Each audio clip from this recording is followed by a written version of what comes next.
Good morning, Mayor, Councillors, members of the administration, media, and the public. Welcome to the April 7th, 2021 Executive Committee meeting. Council members are appearing on Teams. I'd remind you that your video camera and microphone are to be turned off. Use the chat window, please, when you wish to get in the queue.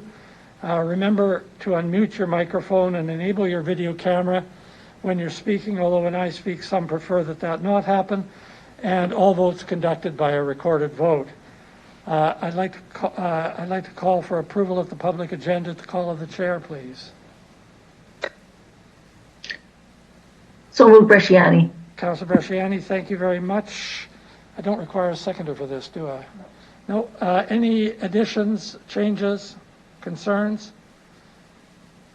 Hearing none, are there any objections to the approval of the public agenda? Hearing none, I declare the public agenda approved. Approval of the minutes of the meeting held on March 22nd, 2021. Could I have a motion? Shaw. Thank you very much, Councillor Shaw. Any errors, omissions, or changes to the minutes? Hearing none, any objection to the passage of the minutes? I declare the minutes of the meeting of March 22nd, 2021 approved. The first item on our agenda is EX 21-25, 2022 Saskatchewan Winter Games. We have a delegation, Ms. Sleuth, Longman, and Schellenberg. Clerk, are they on the line?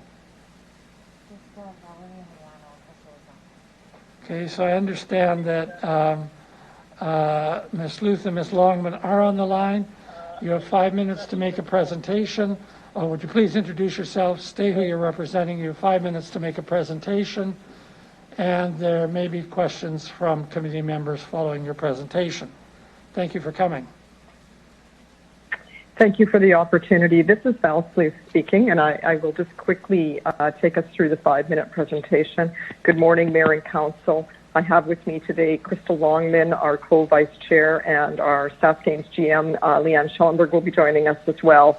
I'm assuming that you have the slide deck that we provided ahead of time, so I will be following the messaging in the slide deck, and you can follow along too if you wish. So just generally speaking, a couple of key messages or key themes that we want to bring forward is that the Saskatchewan Games will be held in Regina in February 2022. It's the 50th anniversary, so we're going to see an increase in attendance as alumni join this Games in Regina. It's the first ever Games that's been held in Regina, so it's a real opportunity to showcase an event that's never been done before. We know that we'll get more visitorship because people want to come to a larger city for this event. We're also showcasing women and Indigenous leadership. We want to boost the confidence of up-and-coming leaders so that we have the capacity, the leadership capacity, baked into our community for future events. We're using this as a training ground. This is a major event, the first major event that we will see post-COVID, so it will be the opening of the city, and it is obviously about youth. So it is feel good, it is a win-win for everybody involved. Switching slides, the Games finances. We have an operating budget for this event of $2.2 million. It's the largest budget for Saskatchewan Games in history. The reason is because the additional cost associated with medical and risk management, again, associated with COVID. At this point in time, we're struggling with a deficit of $350,000. We've put together a sponsorship budget that's looking for $510,000 in cash and $225,000 of value in kind. To date, we've only received $70,000 in sponsorship. So sponsorship is challenging, and we're finding that it's due to the downturn in the economy and also a wait-and-see approach or position that we're seeing from typical sponsors. What we're looking for from the City of Regina is a $50,000 investment. So $50,000 over and above the $50,000 hosting grant that we've already received. This will offset facility rental fees in part. We believe our facility rental fees will come in at $62,000, so we're looking for $50,000 of that being contributed by the city. We're offering further recognition to the city by offering you ownership of our mascots, Tansy and Ravi, as well as logo positioning on the medal podium, which would then be prominent in every photo of medal winners at the Games. Past games have seen significantly more sponsorship from their community. For example, the City of Estevan received $350,000. The City of Swift Current, who recently hosted the Western Canada Games, provided a $50,000 grant and all free facilities for that event. So we're hoping that the City of Regina will jump in and provide us with the extra $50K. These are sellable assets that we're offering you, the mascots and the podium. So it's demonstrating our goodwill to really recognize the city for their contribution. Just switching the slide one more time, going to games engagement, we will see 1,500 athletes in the city, ages 11 to 17. Some of those athletes may be outside of that range, but for the most part, 11 to 17. 400 coaches and managers, 200 officials, looking at 1,200 volunteers across the city, and really looking at 5,000 guests or spectators as being almost a low estimate. Again, we think we're going to have a number of people coming into the city. We're looking at a partnership with the Wascana Winter Festival, which is happening in tandem. So again, it creates an opportunity for the city to be a real destination, particularly during a time when hotel rates are low, which is, of course, February. Impact of the Games, switching the slide, we really believe that there's two areas, social impact and economic returns. Social impact, we are actually introducing a social impact study, which is not typically done for these games. We believe it's important. It will look at youth leadership development, volunteer capacity development. We'll be looking at exposure of volunteer opportunities for Indigenous folks and newcomers, as well as women in leadership development.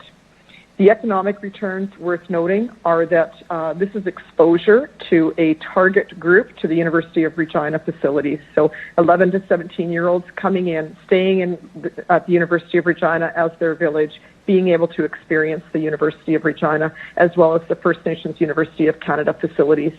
Again, it's the 50th anniversary, so we'll see increased participation from alumni. We are hosting alumni events, which will bring in more people than we anticipated. And then, of course, this is a partnership with the Wascana Winter Festival as a draw to visitorship, and again, increasing the economic return for the City of Regina.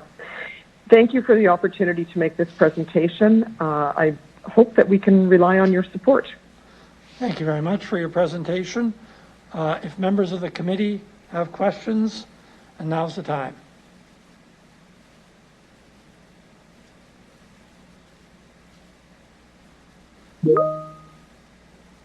Councillor LeBlanc.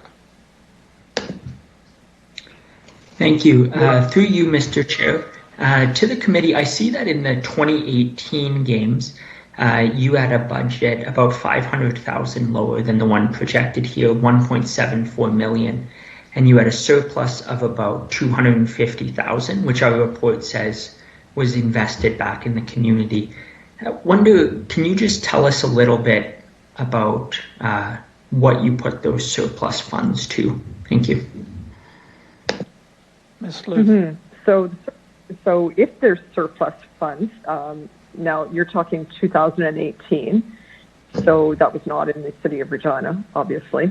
But if there are surplus funds, we have created a legacy committee. The legacy committee will determine the distribution of those funds.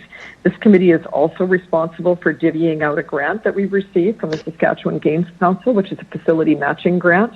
And so that amount is $250,000, which is also going out to community organizations in order to update the facilities.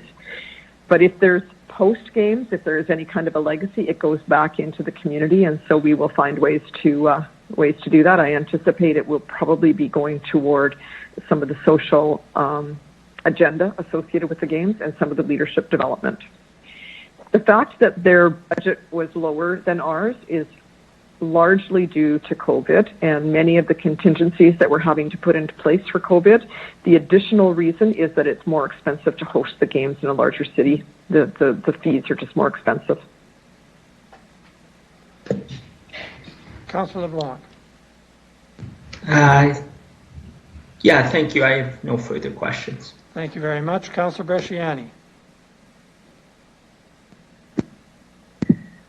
Thank you, Val, for coming forward, and thank you for taking the leadership role in this.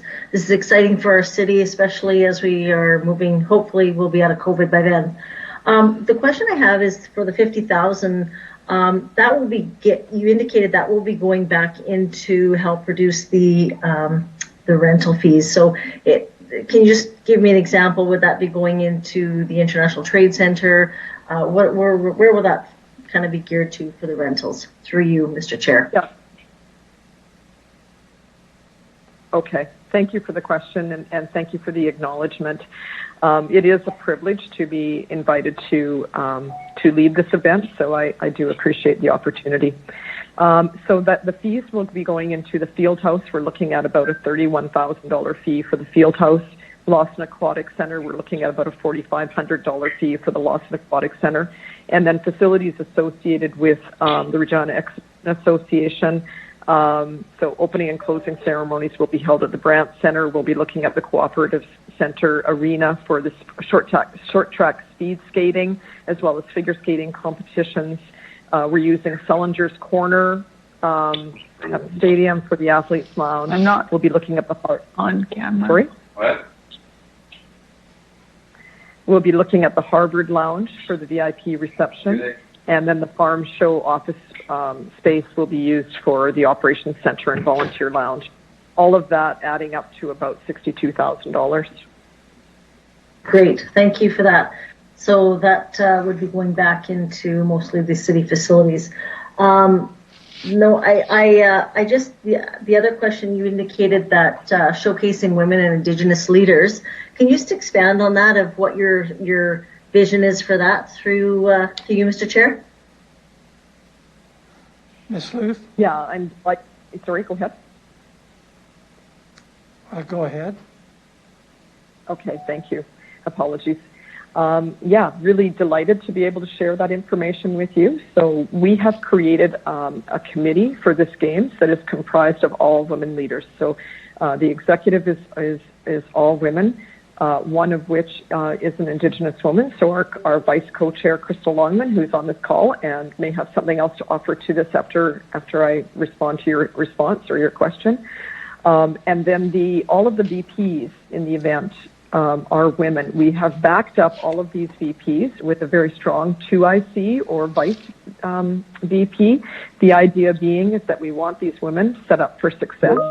Two of our VPs are also Indigenous women. So each one of them is either strong in and of themselves, or they are developmental and they've been given a mentor or support person to help them be successful. So we've really designed this program in a way that is going to ensure game success, but also development of people, and we're very excited about that. On the Indigenous side, what we're really wanting to do is give an opportunity to provide some cultural programming to the athletes. So our lead on our culture and ceremonies is Gayleen Anaquad. Gayleen will be leading up the opening and closing ceremonies to ensure that Indigenous culture is infused in the ceremonies and is not just a singing and dancing event. It is about doing things differently.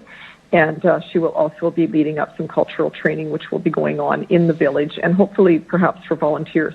This is one area that we're really struggling with on cash. And it is going to cost us money to do this, so it is still on the drawing board for us as to how much of an impact we're going to be able to have in that particular area. But that is our vision. That's what we want to do, and I appreciate the question. I'll just ask, Crystal, is there anything that you would add to that? Good morning. Thank you for asking me to speak. I would just say that in terms of being able to be invited to the table for these kinds of things is important. For me, I'm learning a lot. I have an educational background in it, but you don't really learn what you need to learn until you start doing it, and doing it with a lot planning and working with a lot of great people. And so I'm continuing to learn. I'm getting to watch other women be mentored as well. And the great thing about it is I can do it from my own cultural perspective, and I can blend those two things together in terms of the administrative part of it and then my spiritual part of it, where I can go to our elder and ask for prayers for things and put things in line through prayer, because I believe it's important to, I'm sorry, I'm nervous. It's important to pray for the things that you need. And one of the things that gets things going is need. And we need the dollars for that. And we also need the commitment and the hard work from all the volunteers that are coming together to help us. And so when you combine those two things, the money along with the volunteers and that spiritual commitment to bring good things for your community, then you have the ingredients for something really awesome to happen. I'm looking forward to a great 2022 Saskatchewan Winter Games in Regina. Great. Thank you for that. Sorry, was there anything else that you wanted to add? Yeah, I just wanted to thank Council for her contribution, but I also wanted to mention that we've also assigned an elder to the event, so ensuring that we're meeting the expectations that Crystal has just rolled out. So yeah, thank you. It's awesome, very exciting, and thank you for this. Absolutely support it. Thank you, Councillor Shaw.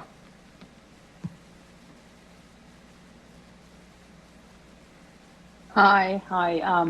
Thank you very much for your presentation. I am so excited about the Winter Games coming here.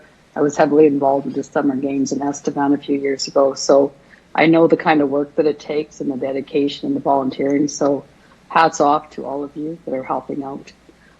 My question, just to add to Councillor Bresciani's, through the chair, you gave an outline of a description of the elders and Indigenous.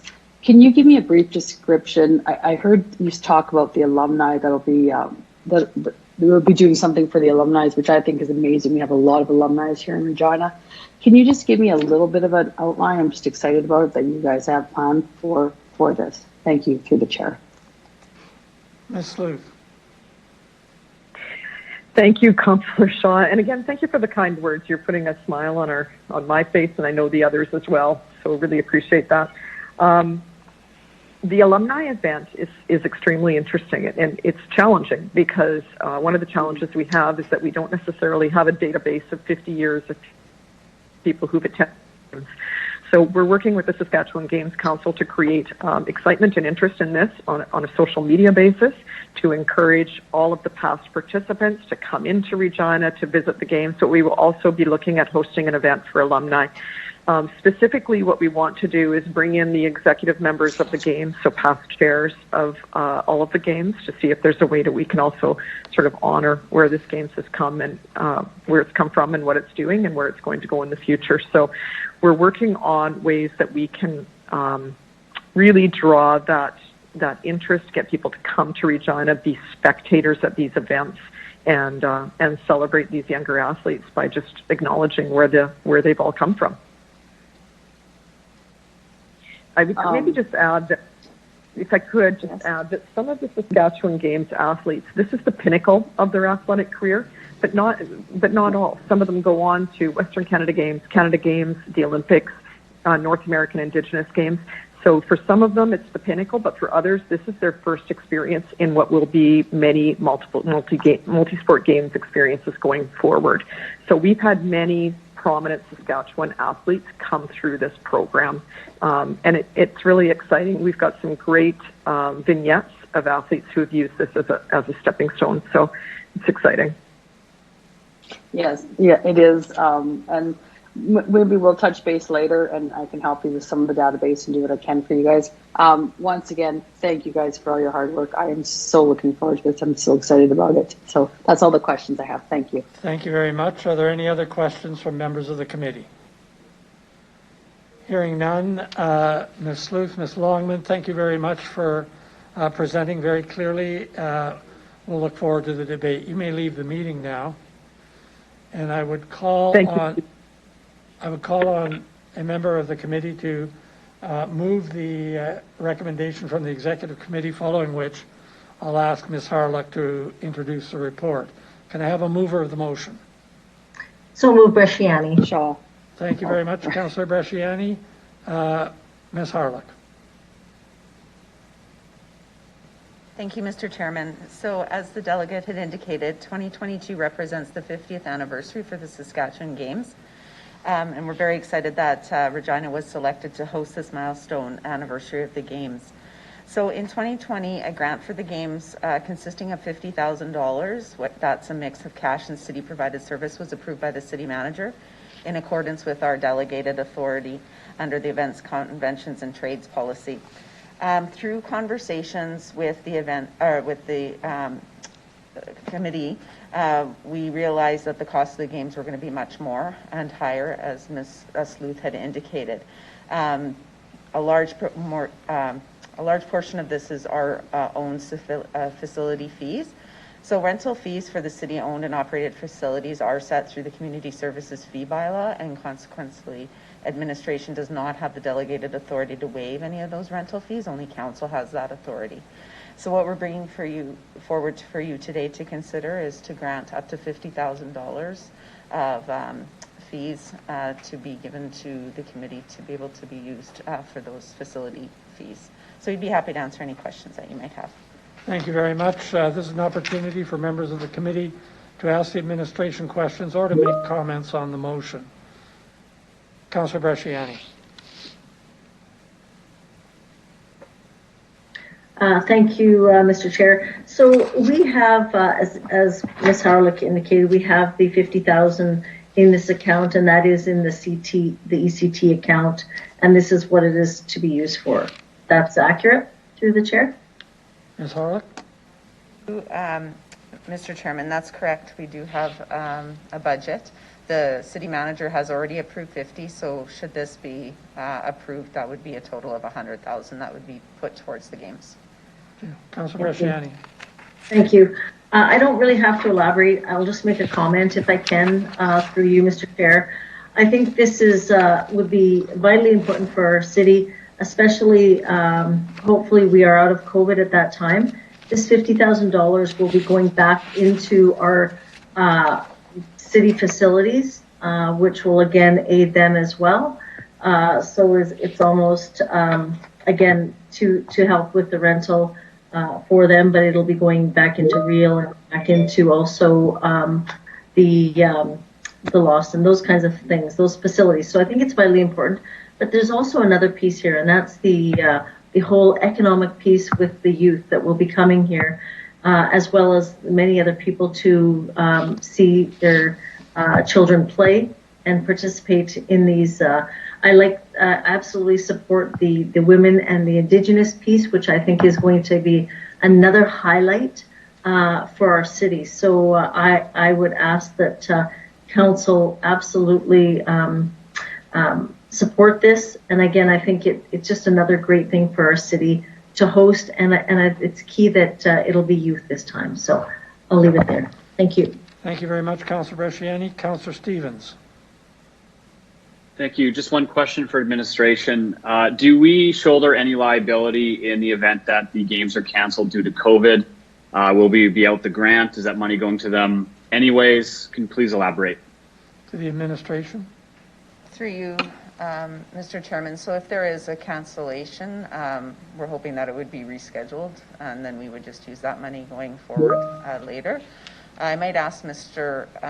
May to go through the details of the agreement that we have with the games. Mr. May.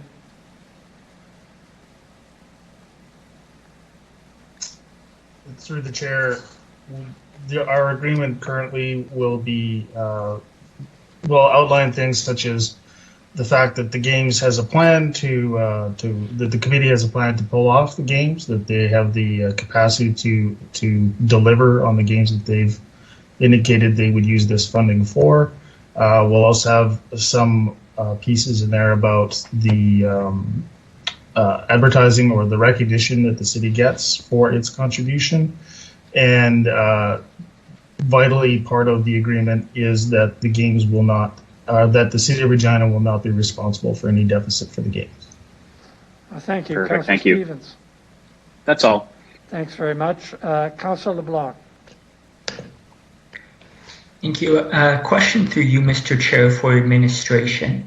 I think I'd heard it suggested that the 50,000 we're discussing here would come out of the ECT fund. I guess my understanding is this is just an in-kind donation, so no money will directly flow from us to the games and then the games to pay for a facility rental fee. Rather, we just waive that fee. I'm just looking for confirmation that if we approve this, no money will actually directly flow from us to the games. Ms. Harlock. Through you, Mr. Chairman. So the idea is that you are waiving the fees, but the idea is that we wouldn't be losing the revenues. So we would be taking that money to offset the revenue losses. Oh, I see. Okay. Anything further, Councillor Blanc? No, just a comment, which is I support youth sport. I support the Sask Winter Games. I once had a quite uninspiring performance in one when I was in high school, so I think it's important. Despite that, I'm going to vote against this today, and the primary reason is because at this point, we're not in the business of attracting the games to Regina. They've committed to coming. We negotiated, I take it, on how they would come. I assume that's part of why the previous 50,000 was earmarked. And now, after the time of appropriate negotiations, I think they've come asking for a bit more in what amounts to a bit of a gratuitous ask or an additional sort of charity-based one. And so I'm opposed to it on that basis. I think this is quite different than when we look at things like tax breaks to attract an event or a company to Regina in the first place.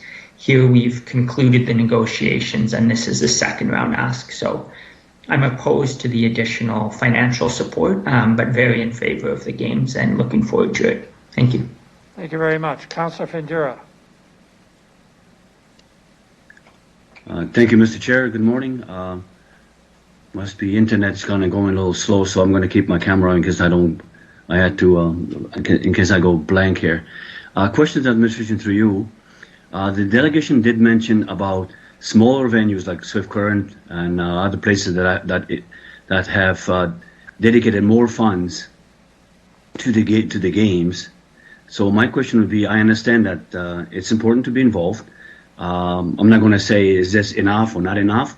If a smaller community can add more funds to make sure that the games are successful, was this amount, like another 50,000, was that the only thing that they've asked for, the games, or could we do more, or is this is what we're basing on for what the committee, the games committee has asked for or hoping to gain, or?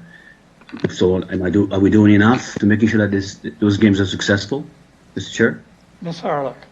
Through you, Mr. Chairman. I'm sure the committee would take more money if we were willing to offer it to them. At this point, we felt that a total of 100,000 is fair. We have a number of events that come to the city. And so in order to be able to be fair and allow those other opportunities, we just felt that contribution of 100,000 is sufficient. But as per the report, there is another option if council wishes to give more money. Again, it would just come out of the ECT account. But it would just mean that there might be less money to be able to give to other events that might come forward in 2022.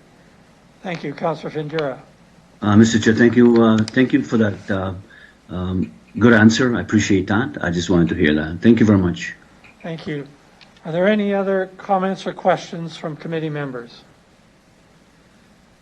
Seeing none, Mr. Clerk, can I ask you to call the vote? Thank you, Deputy Mayor. I will begin with Councillor Bresciani, please. In support. Councillor Stevens. In support. Councillor Findura. In favor. Councillor LeBlanc. Opposed. Councillor Shaw. In favor. Councillor Mancinelli. In favor. Councillor Moore. In favor. I believe Councillor Stadnichuk is away, but I will check. Councillor Stadnichuk, are you on the line? Mayor Masters? I know Councillor Zahidniak is away, and Deputy Mayor Hawkins. In favor. It carries 8-1, Deputy Mayor. Thank you very much, Clerk. The next item on our agenda, EX 21-26, Regina Airport Authority and City of Regina Memorandum of Agreement. We have a delegation. May I invite them into the meeting, ask them to identify themselves, what organization they represent, and you'll have 5 minutes to make a presentation, following which there may be questions from committee members. Go ahead, please. Mr. Bogos. Good morning, Mayor.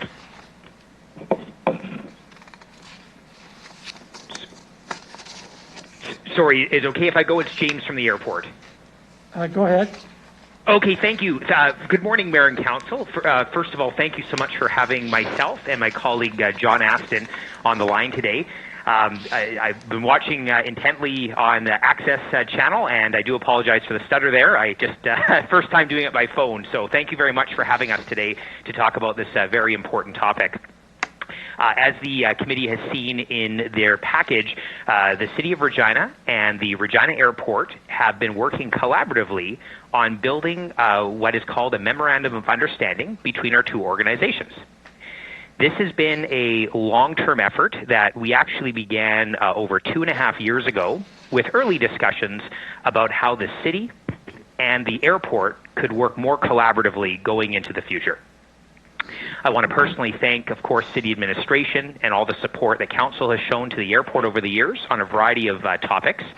But I hope this document will provide a much clearer understanding on some of the overarching policy statements and really macro level statements that the two organizations feel are very important for the vitality and the future of our community.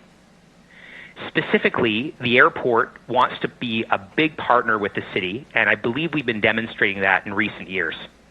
And more importantly, areas of mutual concern, whether that be development near the airport, servicing that comes to the airport, issues of taxation, for example, tenants who lease property on the airport, or how we welcome guests to our city and manage even things like citywide events.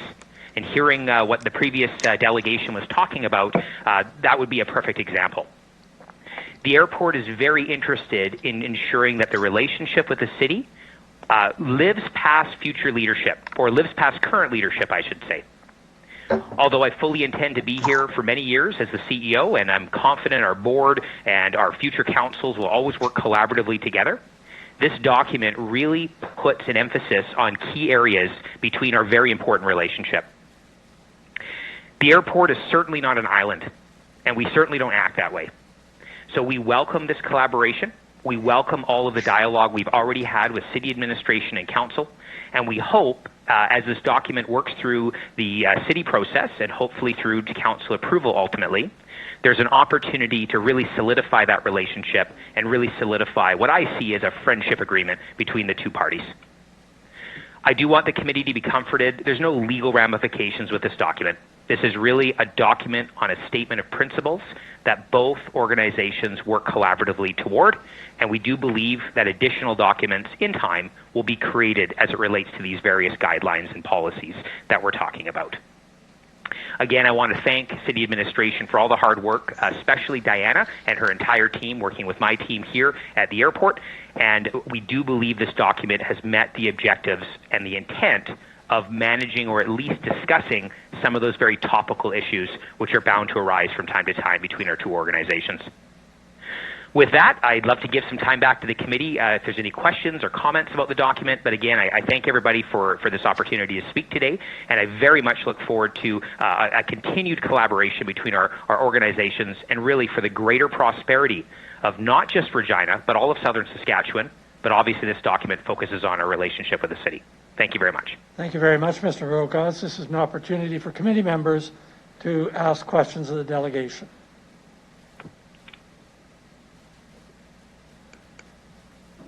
Any questions?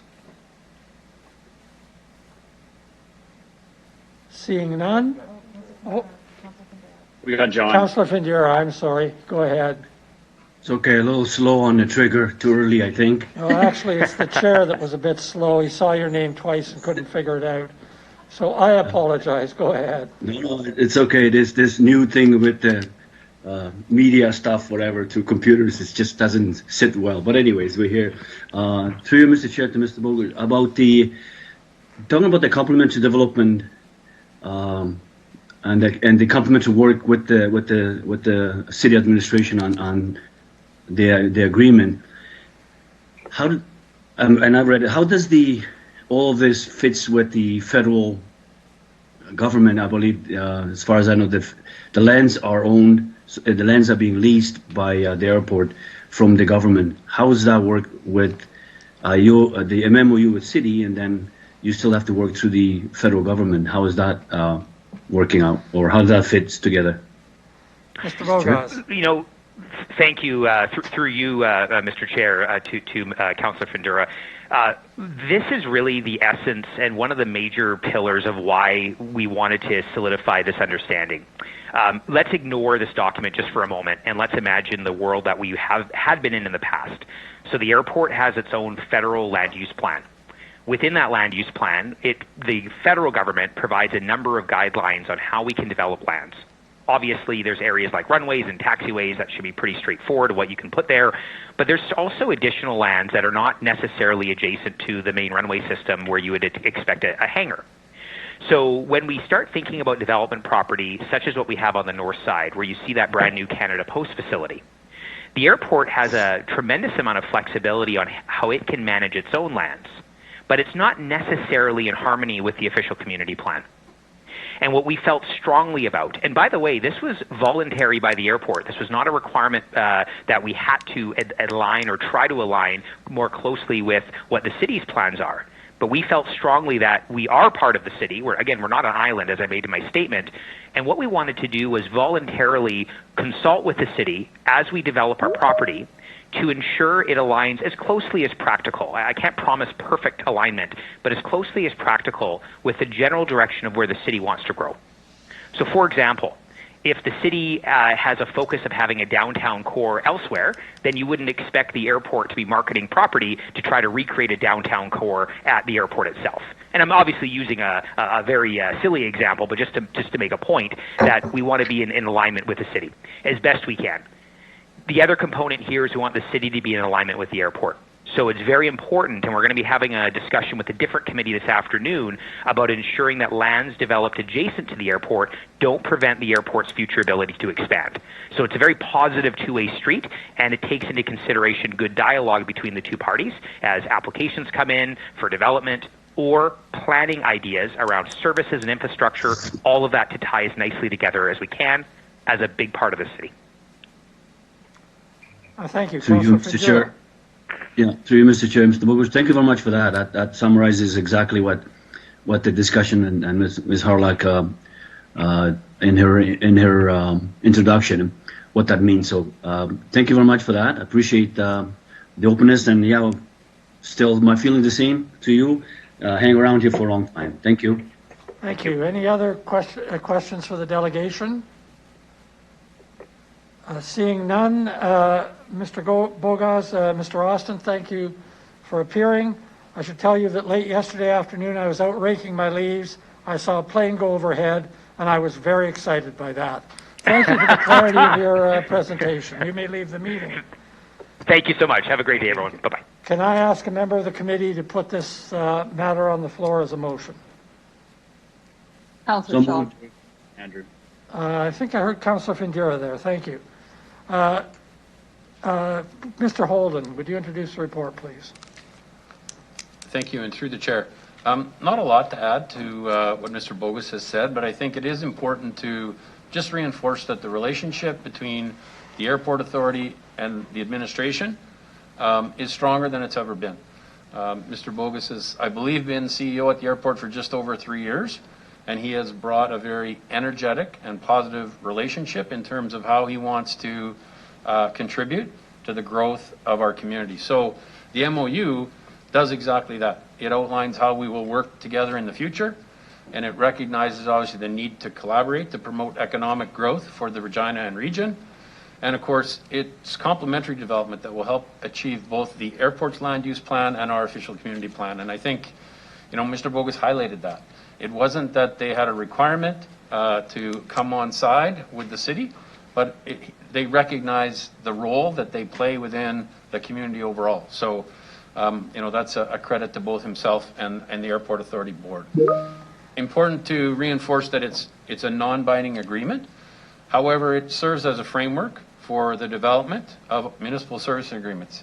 And that's around fire services, that's around assessment and tax agreements. And the other thing that this does, of course, the Airport Authority has a requirement through their ground lease agreement to have an MOU with the city. So this is something that has been outstanding for a while. And, again, kudos to both Mr. Bogus and his team and Ms. Harlock and her team in getting this to the point that we're at today. So we're looking forward to the discussion, and we'll answer any questions that you may have. Thank you very much, Mr. Holden. Committee members, this is an opportunity to ask questions of the administration or to comment on the matter before us. Councillor Findera, you moved the matter, so I'll give you the first opportunity. Thank you, Mr. Chair. I just want to make a quick comment that I am very appreciative of the administration and the Regina Airport Authority to frame this, and this is a win-win, a very important piece of going to the future. Airport is a gateway of us moving goods in and out and people in and out, so it's very good, and I want to congratulate the airport and our city administration to be able to sit at the table, get this agreement done, and as Mr. Holden did say, it's a very, very good relationship, best ever been, and looking forward to seeing that moving forward, and wishing Mr. Jane Bogus to hang around here through his leadership. I think we are much better as we coming out of this pandemic, and to help with how we can work together to secure our future here. So I just want to say thank you to everyone involved in this. I'm supportive, very supportive of this. Thank you. Thank you, Councillor Findera. Councillor Bresciani. Thank you, Mr. Chair. So I just want to make a comment that I was surprised that this hadn't been done before. Like, I could not believe when I saw this coming forward that this was now coming forward. I just assumed that this was done years ago. So absolutely needed, and for what has been already said, but this is absolutely something that we need. I think that maybe that's why in the previous years that there were some struggles with the kind of the Regina Airport Authority and how we worked with council. This is absolutely moving forward what is needed. And there's a piece here that's called sustainability. They need to understand what they need to do to develop their lands. And this is a piece of that MOU that will make that clear. So again, thank you to administration and to the Regina Airport Authority for getting this done. But I would absolutely say this is long overdue. So thank you and look forward to moving this forward. Thank you very much, Councillor Bresciani. As they say, all good things come to those who wait. Any other comments or questions? Seeing none, could I ask the clerk to call the roll vote, please? Pardon me. Thank you, Deputy Mayor. I'll begin with Councillor Findera, please. In favor. Councillor LeBlanc. In favor. Councillor Shaw. In favor. Councillor Mancinelli. In favor. Councillor Moll. In favor. Councillor Stevens. In favor. Councillor Bresciani. In favor. Mayor Masters. In favor. Deputy Mayor Hawkins. In favor. Passes 9-0, Deputy Mayor. Thank you very much, Clerk. We now move on to EX 21-27, Pattison outdoor billboard leases. I see no delegations, so could I ask a committee member to move this recommendation, and then we'll ask Ms. Bedell on behalf of the administration to introduce the report. Could I get someone to put this on the floor? So moved, Mancinelli. Andrew. Thank you very much, Councillor Mancinelli. Ms. Bedell. Through you, Mr. Chairman. The report before you today is requesting approval to renew 6 of the existing, sorry, it's hard to talk and breathe in this, to renew 6 of the existing permanent billboard locations for the Pattison outdoor advertising. There are currently 20 permanent billboards located on City of Regina, owned right-of-ways or titled property throughout the city. These billboards were installed as a result of previous leases with Outfront Media, which has 10, and Pattison Outdoor Advertising, which has 10. And as such, they are the owners of the actual billboard structure. The current lease agreement has expired for 8 of these structures, and the city has negotiated the renewal of 6 locations. As Pattison has decided to permanently remove 2 billboards, one that was damaged in a windstorm and the other due to economic reasons. The renewal of these billboards are subject to City Council approval. Thank you. Any questions? Thank you very much, Ms. Bedell. Committee members, any comments or questions? Councillor Mancinelli, you moved the motion. Do you have anything you'd like to add? I just have one question. There's been changes to the zoning and the sign bylaw. Are all these locations all in good correlation with all existing bylaws? None of them are outstanding or against traffic counts or signage or anything weird? Ms. Bedell. Through you, Mr. Chairman. Yes, these are in compliance. So the new sign regulations in the zoning bylaw indicate that all existing structures are legal non-conforming. However, if they were new applications, they would all be permitted and are in compliance. Okay, perfect. Thank you. Thank you very much. Councillor Bresciani. Thank you, Mr. Chair.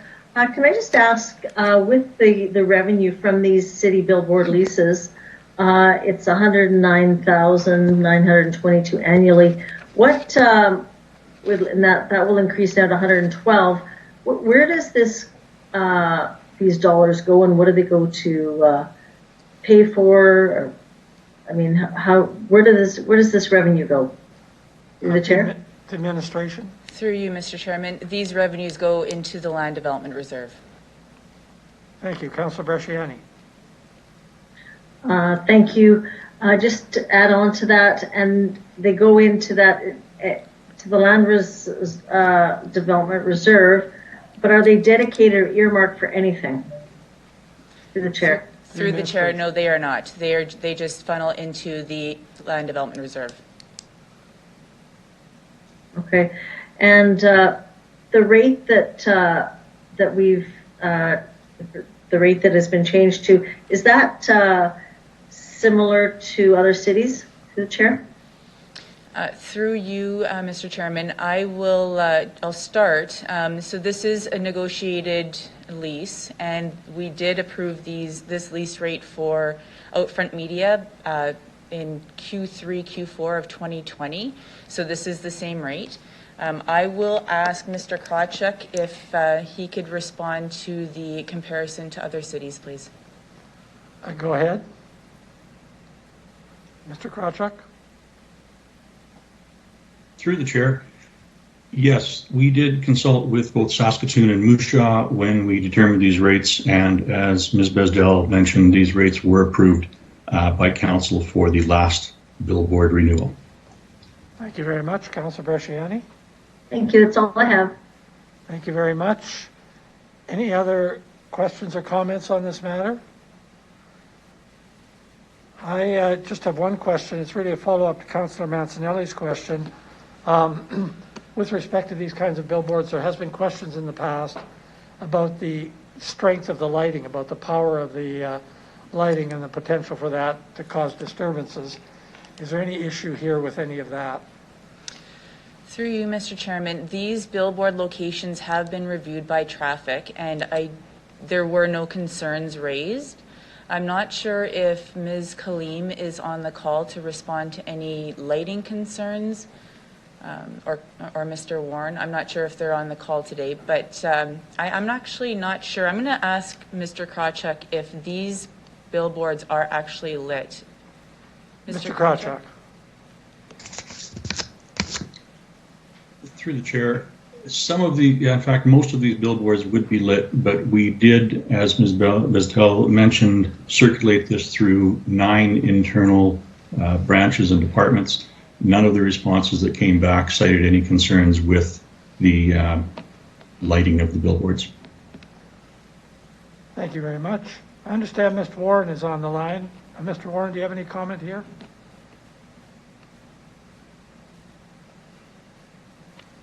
Hearing none. I just have one comment to make here. I notice in the impact, and this is really going forward, it doesn't affect directly this report. I notice in the impact section, you have financial impact, policy strategic impacts, but you have no environmental impact. And I think when we're dealing with something like billboards, there is an environmental impact that might be a factor in other cases. I just wish to draw that to your attention. Is there any other comment? Hearing none, Mr. Clerk, could you call the roll vote, please? Thank you. I'll begin with Councillor Mancinelli, please. In favor. Councillor Moore. In favor. Councillor Shaw. In favor. Councillor LeBlanc. In favor. Councillor Findura. In favor. Councillor Bresciani. In favor. Councillor Stevens. In favor. Mayor Masters. In favor. Deputy Mayor Hawkins. In favor. Carries 9-0, Deputy Mayor. Thank you very much, Mr. Clerk. EX 21-28, the next item, Arena Planning Strategy Committee, Brand Center 2.0, exploring the future. And I have a delegation that will be joining us by teams, I think. Mr. Morski, can I ask you to introduce the delegation, say who you represent. You have 5 minutes to make a presentation, following which there may be questions from committee members. Go ahead, please, sir. Thank you, Mr. Chairman. My name is Wayne Morski. I am the acting chair of the Regina Exhibition Association. We want to thank Mayor Masters, Council, and Administration for the opportunity to present the summary findings of our Arena Planning Strategy Committee. The attached report and associated presentation have been unanimously endorsed by our volunteer committee and the board of directors of REAL. With me today, it is my pleasure to introduce Tiffany Stevenson, a member of the board of REAL and the co-chair of the Arena Planning Strategy Committee, and Mr. Tim Reed, our president and CEO of REAL, also a co-chair of the working committee that has been put together some 14 months ago. This is not about digging a new hole for a new multi-purpose mid-size arena. It is very much about building a plan for an aging civic asset that has been the foundation of our sport, recreational, entertainment, and cultural landscape for over the past 43 years. Well before there was a city or a province, there was a dedicated, passionate, community-oriented group of volunteers that were committed to making our community a place to live, work, and play. Over 136 years later, our little agricultural not-for-profit organization is still delivering moments and memories that make Regina the best place to call home in Canada. Even though the challenges of COVID-19, we have found a way to create moments and memories, and with flexibility and creativity, where the REAL team have partnered to work alongside the Saskatchewan Health Authority to be leaders in the testing and vaccination services. I am very proud of the creativity of the REAL team and their willingness to meet the needs of our neighbors and our community, even during this global pandemic. Thank you very much, Mr. Morski. Committee members, are there any questions for the delegation? Mr. Chair, can we share the screen? Sorry. We're working on that, Mr. Reed. Just give us a moment and we'll see what we can do here. Thank you, Mr. Chair.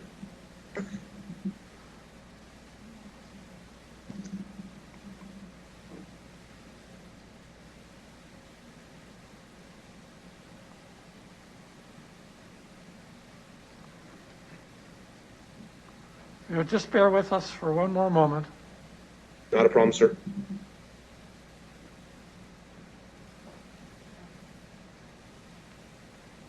Say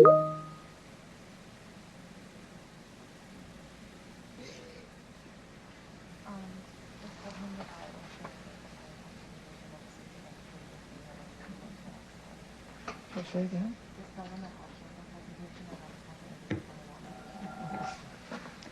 Thank you for your patience. The deputy clerk has indicated that she will share the PowerPoint presentation so that it's available to everybody watching. And she would ask that you indicate when you wish her to move to the next slide. That would be great. Thank you, Mr. Chair. Perhaps we could advance to slide number 3 through the clerk's office, please. So slide 3, deputy clerk.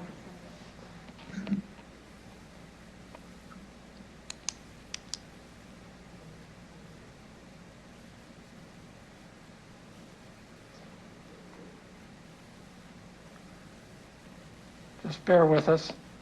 I think we're going to have to get Councillor Findura to take charge of this. We'll have this figured out by the time we're allowed to meet in person. Thank you for the confidence, Mr. Chair. You're more than welcome, sir.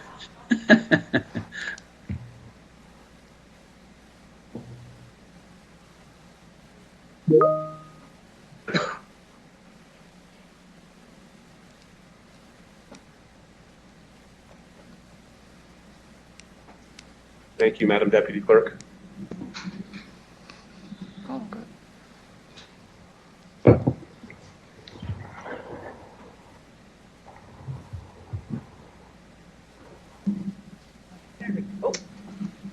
Under acknowledgements would be great. And we'll just tell you to advance the slides if that's okay. Very good. Thank you very much. If we could go back 2 slides, Madam Deputy Clerk.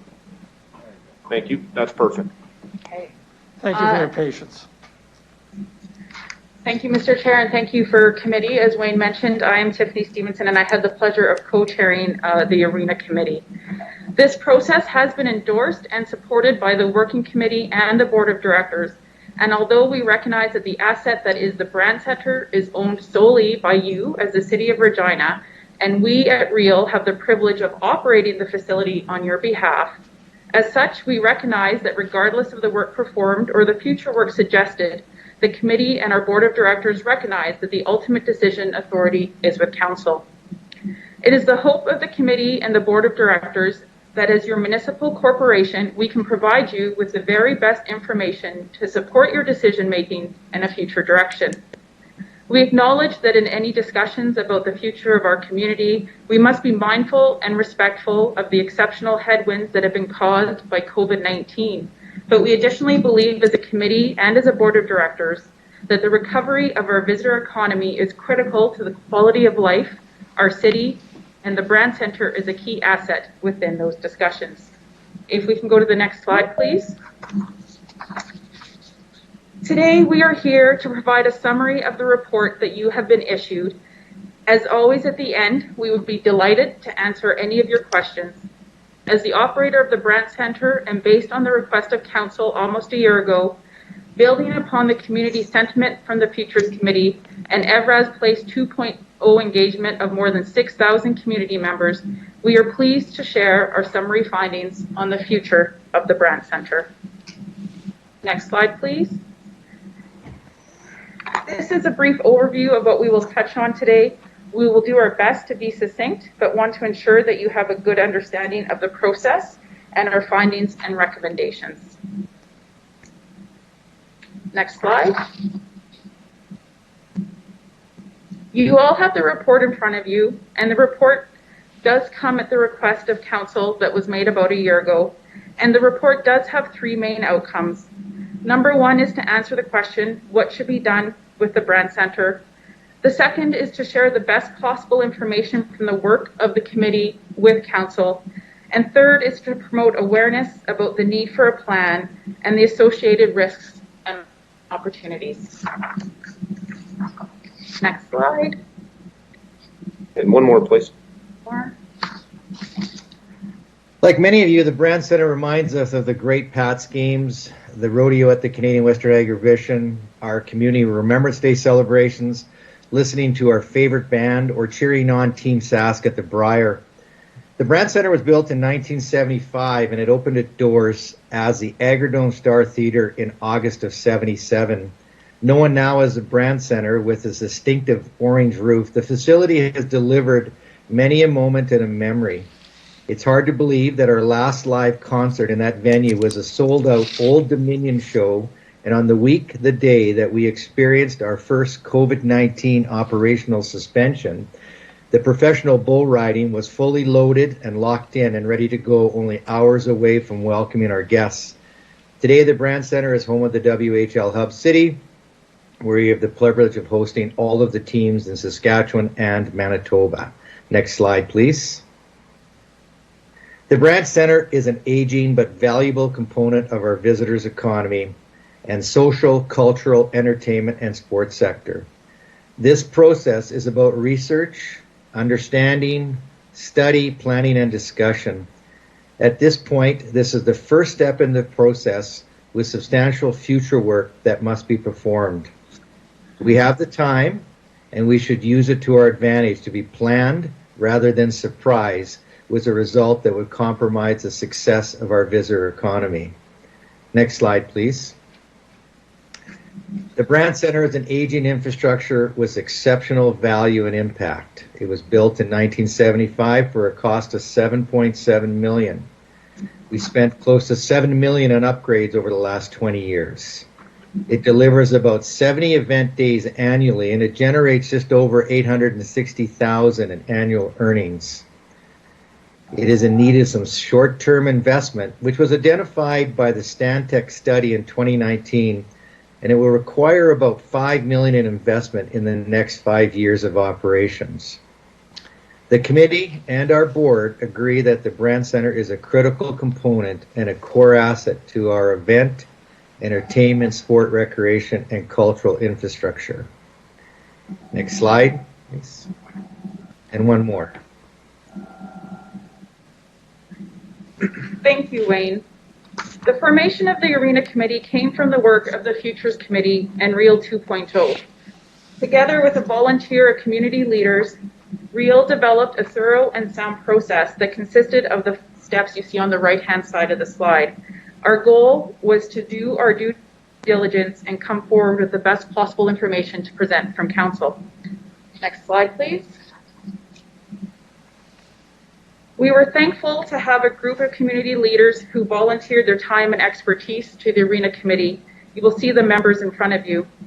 In pulling together the committee, we worked to ensure a cross-representation of areas of the city, such as downtown and the Warehouse District, as well as special interest groups such as sports and events in the hospitality sector.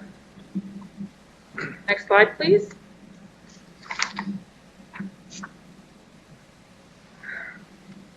This is the agreed upon process of the Arena Committee.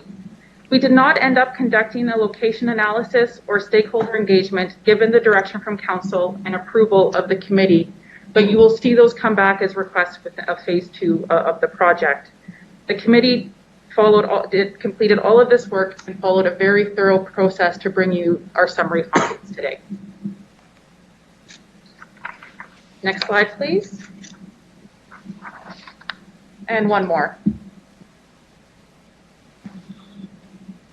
When considering the options around the Brandt Center, the committee felt there were really 3 choices. 1, it was maintain as is, 2, to modernize, and 3, to build new. To help us determine where we may end up, the following model was used to help make a decision. The committee decided that if the building could be modernized to meet the expectations and requirements of a modern mid-sized facility at less than 40% of the expected replacement cost, that we should do that. If it would cost more than 60%, the decision would be to replace. And if it fell somewhere in the middle, a strategic decision would have to be made. Next slide, please.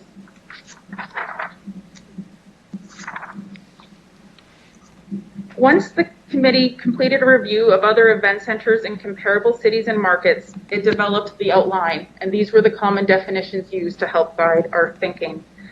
So maintain as is would be keeping the event center as is, would involve no modernization, replacement, or alternative use costs for the declining facility.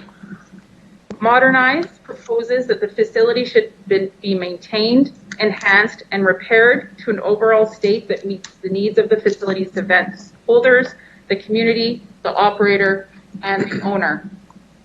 Replace. An approach to replace the Brand Center proposes that the facility be demolished or repurposed into a more useful long-term development, and that an entirely new project to replace the existing facility. Next slide, please. So over the last 20 years in Canada, there's been a total of about 18 facilities that have been built. Those facilities in some cases were larger than the Brand Center, in some cases were smaller. The committee looked at all 18 scenarios of new arenas being built in the last 20 years, and we landed on these 5 facilities that we would do a detailed study. In the 240-page document that you've got, you can go and review the other facilities if you're interested, but we certainly felt that a detailed analysis of Abbotsford, Place Bell, Save on Foods Memorial Centre, Budweiser Garden, and Avenir were the appropriate ones. The reason in many cases were they were in communities that were of relevant size to Regina. They had program offerings that were similar, and we could pull together the necessary data. If we move to the next slide, please. What's important to recognize about mid-sized event centers, and I have no doubt that you as a council have had these discussions in the past, and it sounds like you will around recreational and sports amenity.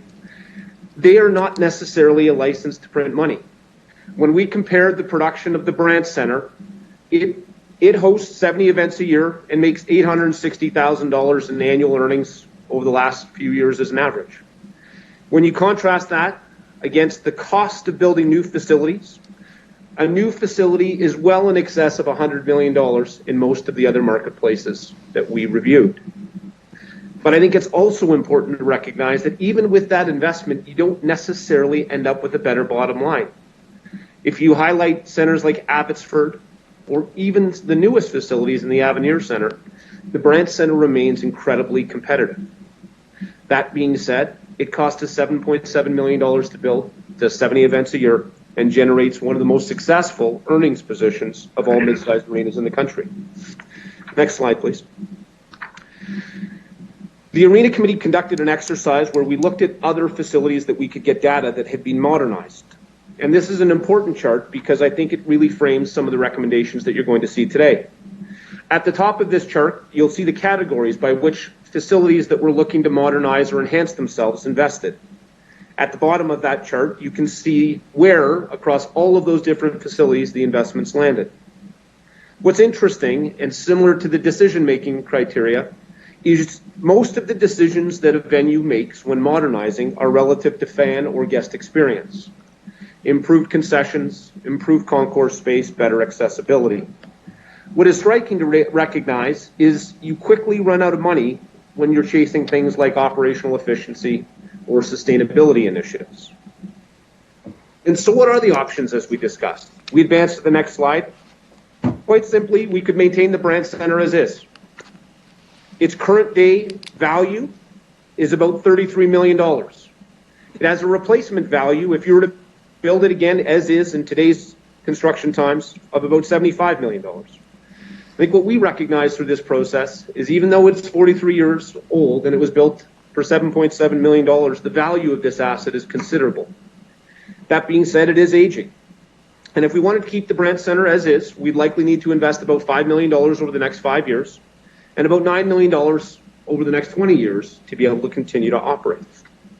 Next slide, please. The committee did explore an option that talked about how would you modernize the existing Brand Center. And given the decision criteria that were set in advance by the committee, we said that if you wanted to modernize the Brand Center, you could not exceed $40 million in investment.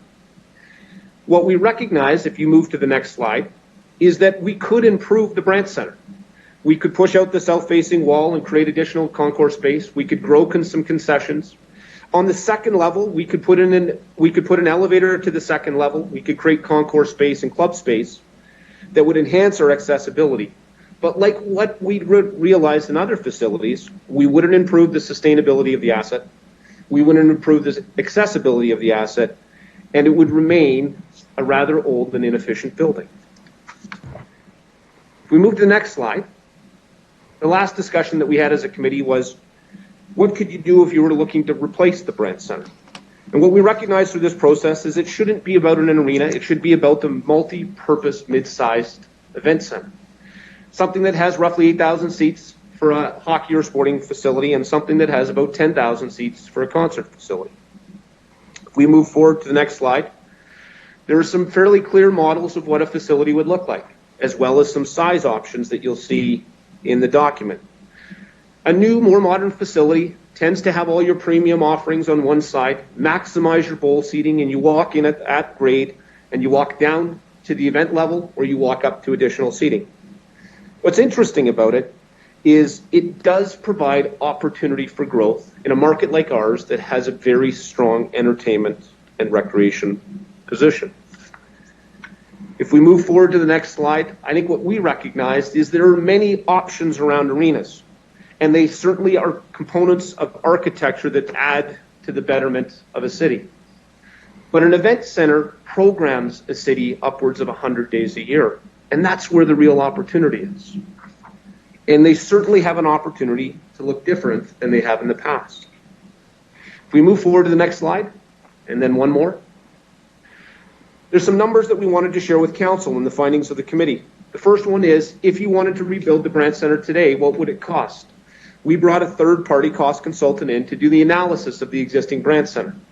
And if you wanted to rebuild the building that sits on the Evraz Place lands today, in current market values, the replacement cost of the Brandt Center would cost the city about $75 million. Once again, it's important to realize that the facility, even at its age, has great value.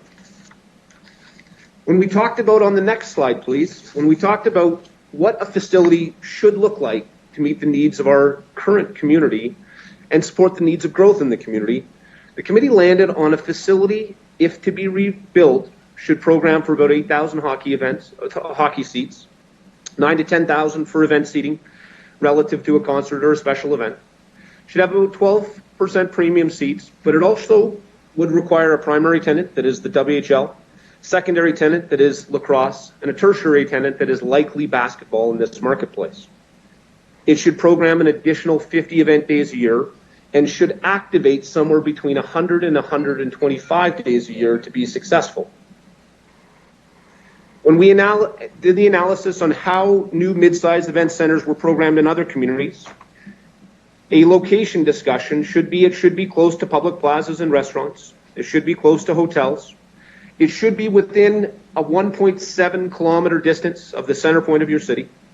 It should be close to ancillary spaces such as meetings, conference, convention, trade. And we actually feel that given the success of the Brandt Center, it should generate approximately $2 million in annual earnings. Most likely it should be owned by the City of Regina. It should be operated by a third party. And in many cases, those are third parties that are professional arena operations organizations. But it likely is going to cost $100 million, and it's likely going to be 24 months of construction. Next slide, please. You'll notice in the detailed document that we did engage with Economic Development Regina to perform an economic impact assessment. And I think our takeaways from this process were, for every dollar investment that you put into an asset of this kind, you generate almost equal GDP output relative to the construction sector almost immediately. So it does stimulate immediate jobs, and it supports our construction center. Long term, it does create an incremental lift, and depending on the location that you chose to build a new multi-purpose event center, there may be a greater or lesser degree of economic impact. It does promote long-term employment within the event and tourism sector, and it does support signature events within your economy.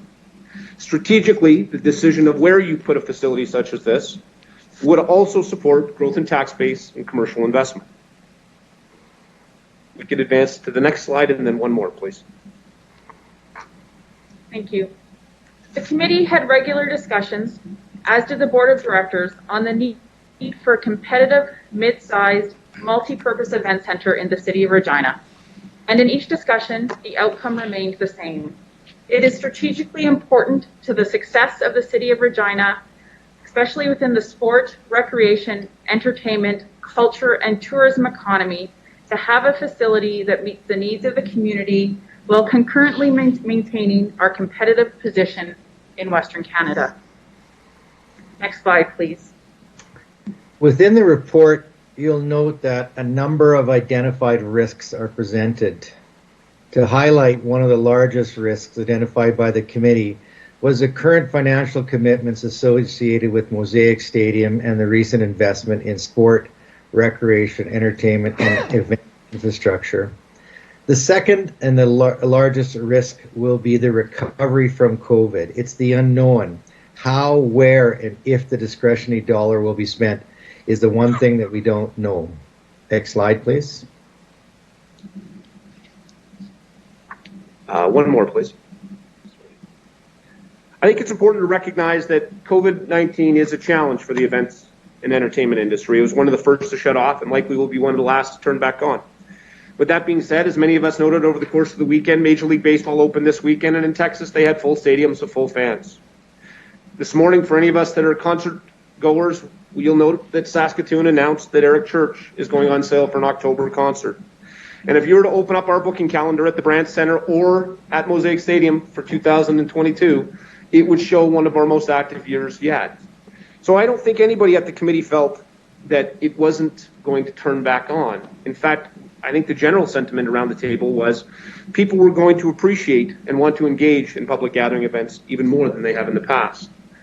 With that said, and I think important to this discussion, we as REAL believe there's 4 buckets relative to the recovery from COVID-19.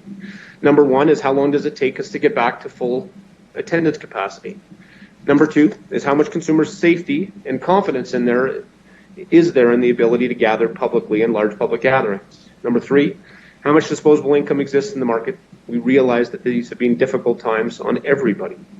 And then lastly, over the course of the last year, we have all taken our concert dollars and spent them on something else, likely Amazon purchases. But we need to find a way as the entertainment sector to get those dollars back into our economy and back into the local economy. So what does this mean? If we could advance to the next slide. It means for council, we have some time to build a plan, but we actually do need to start to build a plan. When we looked at other communities, the process that they administer to be able to develop a new mid-sized event center or replace or modernize an existing facility was anywhere from 2 to 6 years. And so this won't happen overnight, but if you consider a building that is end of useful life and an aged asset, we do need to have a plan. From a construction timeline, if we move to the next slide, if we moved as fast as the fastest other communities, Brandt Center would be somewhere around 46 and a half years of age before you open the doors to a new facility. If we took as much time as the longest of other communities, the Brandt Center would be about 50 and a half years old. And we're not suggesting that this is a decision that council wishes to make, but we are suggesting that it is a process that we would all benefit from administering. Next slide, please. The APSC committee came up with 5 final recommendations that are within the final report. These have been approved by the REAL Board of Directors and come to you today for consideration. Today we are seeking approval on just one, which is to advance the committee to the second phase. Next slide, please. The first recommendation is that we do prioritize the replacement of the Brandt Center. We know it is an important asset to our community, and we need a multi-purpose event center that is modern and competitive. Recommendation number 2 is that we develop a repurposing strategy for the Brandt Center. The Brandt Center being repurposed could create valuable sport, recreation, entertainment, agriculture, or trade show space within the community. Next slide, please. Recommendation number 3 is to develop a short-term maintenance plan for the Brandt Center. As Tim pointed out, we do need some investment in the short term to keep it operational. We would recommend the development of a 5 to 10 year mitigation strategy designed to manage risk and continue the effective operations of the Brandt Center to bridge the gap. Recommendation number 4 is to advance the work of the APSC to a second phase. There will be a need for future work and study regardless of the chosen direction, and it is recommended that the second phase of this work for the APSC continue and includes the following, which would be a total economic impact assessment, location assessment and site selection, site plan, facility schematics, capital financing plan, operational and programming model, total facility life cost, as well as a community engagement strategy. The last recommendation is that we just don't build an event center, but build a district. Any plan to redevelop the Brand Center should not be short-sighted or singular in focus, but must include considerations to be much more than just an event center. On our work on the Futures Committee, we had the opportunity to see many district developments, and this is the way forward that we're seeing, and we would recommend the same for Regina. Next slide, please. So in conclusion, we present two formal requests with a suggested timeline. It should be noted, as always, the real board of directors and the committee will await future direction from the City Council. Request number one is that the City Council receive this presentation and the associated report as information in response to the Regina City Council request for direction related to the future of the Brand Center. The second request is that the City Council consider empowering Real as a city corporation and the operator of the Brand Center and Evraz Place lands with the advancement of a second phase for more detailed study specific to the future of the Brand Center and consistent with the 5 recommendations of the Arena Strategy Planning Committee report. Pending support on the above requests, it is suggested that Real and the Arena Strategy Planning Committee return to City Council with the next phase of the process in Q2 of the year 2022. Next slide, please. With that, we'd like to thank you for your valued time and your commitment to our fine city. And with that, Mr. Chairman, we are now open to questions or comments. Thank you very much. I just want to, before we go there, ask the city manager a question for clarification. You mentioned at the end that you have 2 requests based on 5 recommendations. I just want to be sure that the recommendation before the executive committee today captures those 2 requests. So through you, City Mr. Manager? Yes, through you, Mr. Chair. So the recommendation in front of you is that the exec committee and it recommends to council that you endorse the Brand Center 2.0. This document includes those 5 recommendations, and it also prioritizes looking at the future of a replacement for the Brand Center.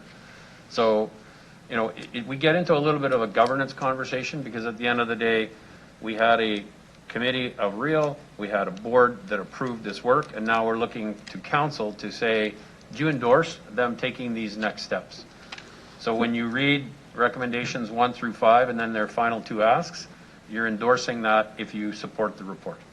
Thank you very much for that clarification. To members of the committee, this is an opportunity to ask the delegation questions.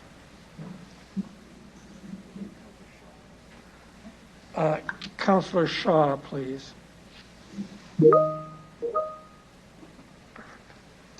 Thank you. Thank you guys for your presentation and all your work that went into the findings of what you found. I do have a question through the chair. You had mentioned that it needs to be 125 days, it needs to be filled in order for it to be successful.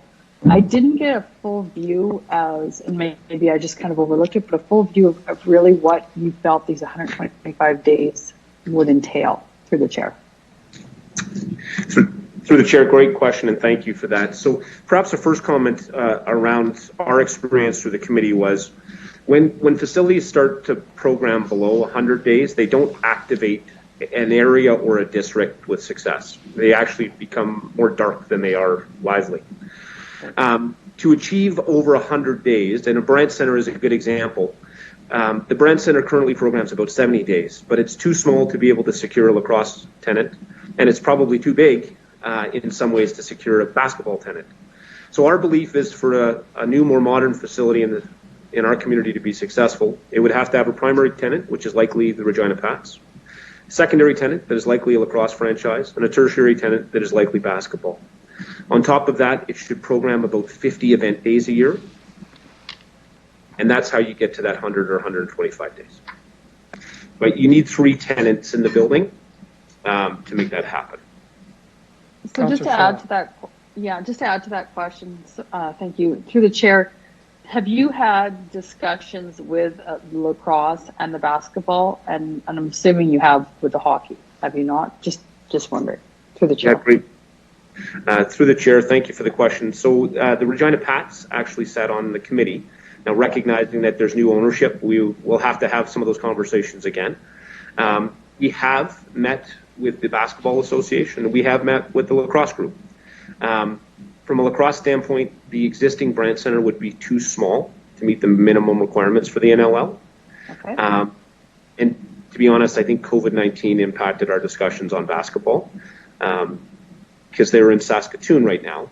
They are certainly looking to expand, although I think the league is trying to recover from COVID-19. So we have spoken with basketball, we have spoken with lacrosse, and we certainly spoke with the Regina Pats as well. Okay, thank you. And just a follow-up comment, an indoor track would be amazing if you could put that in there. Thank you. That's all the questions I have. Thank you very much. Councillor Stevens. Thank you. So the last time we had this briefing, I asked a question partly in jest, partly serious, and I'll ask it again. Have you costed out the option of putting a roof on what I'm told to be a roof-ready and gently used stadium? Through the chair, we did. The question came up, and I may ask Mr. Holden just for his comments. There was a study done on it by the city of Regina, and I believe the number that was shared with us at the committee was it was in excess of $200 million to put a roof on Mosaic Stadium. And so the committee felt that it was better use or value for money to look at a mid-sized arena versus putting a roof on Mosaic Stadium. Mr. Holden, do you want to add anything to that? Thank you. Through you, Mr. Chair. So just to concur with Mr. Reid's statements, I mean, yes, we did build the roof-ready stadium. The cost of adding the roof is in the $200 million range.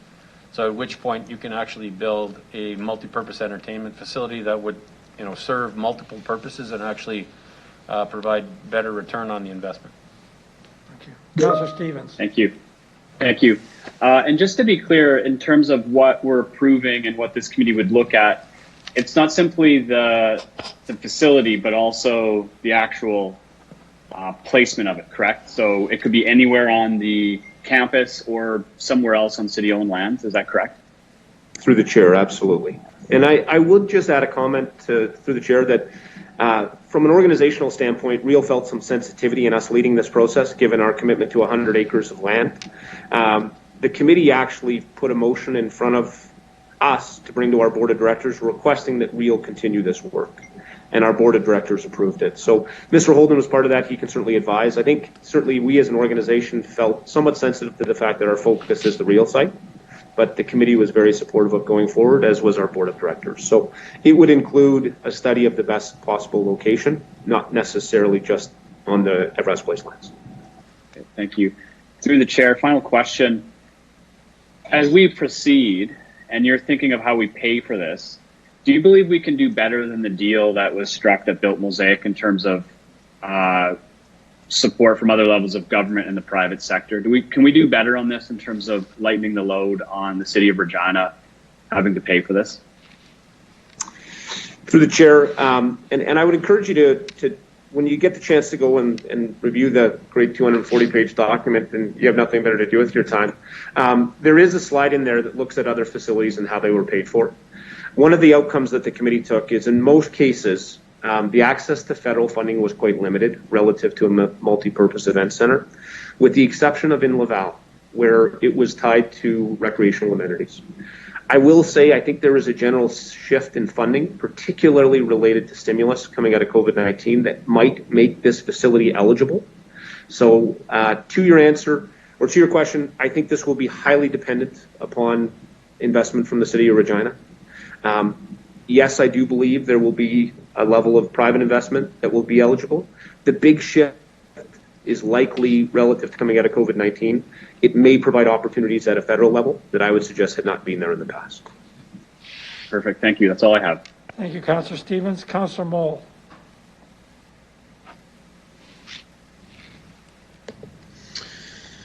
Okay. Thank you very much for the presentation and all the planning work you did so far. I'm looking forward to supporting this moving forward in all your planning. I'm just looking at the three cost differences that you've calculated so far. So estimated cost of repurposing the Brand Center is $40 million. So if we repurpose the Brand Center, how long would the building last with spending that much money? Through the chair, thank you for that question. We felt that the Brand Center would be competitive for about 20 years. So it would get you about 20 years of life. That being said, it would still be too small to attract some of the touring artists that are routing through Western Canada. I think it's really important to recognize that, you know, most of the entertainment that routes through Western Canada comes through Winnipeg, stops somewhere in Saskatchewan, and then plays Alberta, normally Calgary and Edmonton. In some ways, we've been quite fortunate as a facility that the Calgary Saddle Dome, from a rigging standpoint, has some limitations. And so a lot of time, the rigging load that tours through Western Canada is smaller than some of the U.S. shows.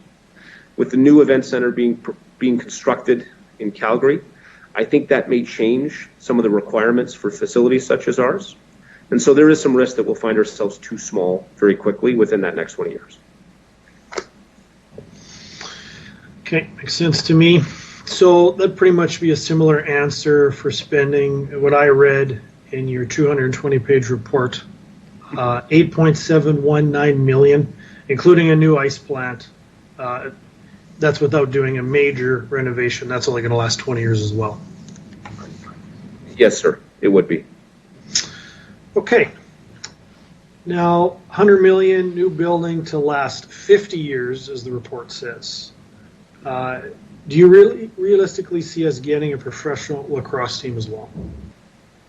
Yeah, through the chair. I certainly think, you know, I'll speak to this from a couple hats. Prior to coming here, I was in Edmonton and we ran Rexall Place, which was the home of well, now the Saskatchewan Rush, which used to be the Edmonton Rush. The only reason that one of the reasons that they transitioned to Saskatchewan was because they were competing with an NHL franchise. I actually think with a competitive building in a marketplace that drives entertainment success, there is genuine interest for a lacrosse franchise, another lacrosse franchise in this province. Right now, the building is too small. So to your question, yes, I do believe there is an opportunity. I certainly believe that there is a market for it. We just don't have a venue that would meet the base requirements for the NLL. Okay, thank you very much. That's all I have. Thank you very much. Councilor Bresciani. Thank you to all of the work that your committee has done. Also to Tim and Wayne for the leadership here. I feel like we've been talking about this for quite some time now, the life of the Brand Center and really what, where is it at? So I just want to say thank you for this report and a huge amount of work. Do you know the cost that went in to do all of this work? Do you have an idea? Yeah. Here? So through the chair, I want to recognize the leadership commitment that we had around the table. So everybody that sat on this committee was a volunteer.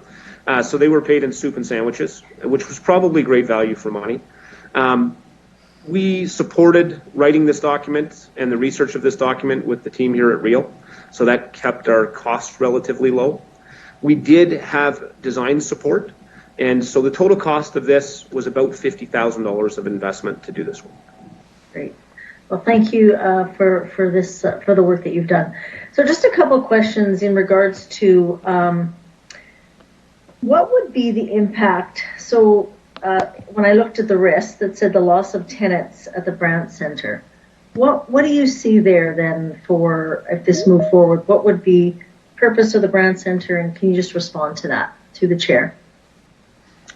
Absolutely. Through the chair, thank you for the question. I think our concern is that the Brand Center is becoming less and less competitive for our primary tenant in the Regina Pats. It just doesn't program the way a modern multi-purpose facility should, and it doesn't generate the revenue mix that they need. And so if we were to lose the Regina Pats, we would lose somewhere between 35 and 40 days of programming a year at 3,000 to 4,000 fans a night, which is significant. It would certainly change the operational effectiveness of the Brand Center. On top of that, we don't see the same yield from our major event. So when we host a concert, because we've all stood in the lines at concessions for the Brandt Center, those lines are long, they don't flow traffic well, and we can't turn product as quickly. So when we go to an intermission between concerts, we just can't move as much product as we would in a more competitive venue. So there is risk that we won't be competitive with WHL hockey, and there is risk that over time we'll become less and less competitive with concerts, even though we do a good job with it today. Okay, great. What about the time frame? If this is approved and moves forward, what do you see as the time frame moving forward for the next steps and phases? Through the chair. Thank you for the question. And through the chair, our belief is that we'll be back to council within 1 year with a detailed recommendation of how a Brandt Center should be replaced, where it should go, how it should be paid for, how it should be operated, and how it should be programmed. And so our request is that we have a year to come back to you, but not for just the next level of study, but for a recommendation on what we should do as a community to replace the Brandt Center, and a detailed report on where it should go and how we could pay for it. Okay. And so I just want to be clear. So with the Brandt Center now, the recommendation or the thought is to invest dollars into that to keep it. Is that part of it? And then move forward with the larger, the mid-size. Is that accurate, through the chair? Yes, through the chair. Thank you for that. I think the recommendation is until we have a plan for a new Brandt Center, we should definitely make sure this one is sustained. I think we would be sensitive to the level of investment that we make in the next year. And we don't want to throw good money after bad or bad after good, however that works. But I think if we came back to council and the decision was let's extend the life of the Brandt Center for 5 years, then we should come up with a short-term maintenance plan. However, if the decision was let's invest quickly and build a new facility because funds became available, then I think we would minimize the investment in the Brandt Center and just dedicate those funds to a new operation. Great. The question is to be also competitive, I guess, with Saskatoon. And I just want you to elaborate on that. Like if we want to get some kind of the concerts and that kind of thing, can you just elaborate why we need to do this in view of what's happening in Saskatoon? Through the chair. Through the chair, it's a great question, and I'll probably do my best to simplify a very complex question. If you think of the size of a facility, you know, we've got 6,500 seats at the Brandt Center, and they've got 15,000 seats at SaskTel Center. At $100 a ticket, they can afford to bring Eric Church to their facility, and we simply can't. And so when we talk about Tier 1 concerts, right now they tend to go to Saskatoon, and we don't have the ability to host them. With that, all the dollars that leave Regina to go see those concerts go to their visitor economy. And so right now we're not competitive in those two spaces. Certainly they are suggesting they will build a more competitive facility. The proposal that's in front of you today is to have 10,000 seats, which would allow you to host Tier 1 entertainment and would allow you to compete with Saskatoon to maintain those valuable economic dollars in our community versus having them drive up the road. Great. What I noticed with the other state or the mid-size arenas, they all have like sponsors of names. So Save On Foods, Budweiser, Bell. Is that something that in this next year, or is that down the road? How would that sponsorship work into all of this? Through the chair.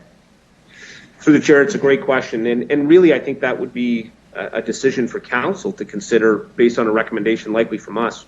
Right now, the naming rights that are on the Brandt Center go directly back to the operations of Real on an annual basis. So there's no different than the Affinity Plex or some of the Cooperators facility that you see. Then those names on those buildings go back to the bottom line of Real to sustain operations.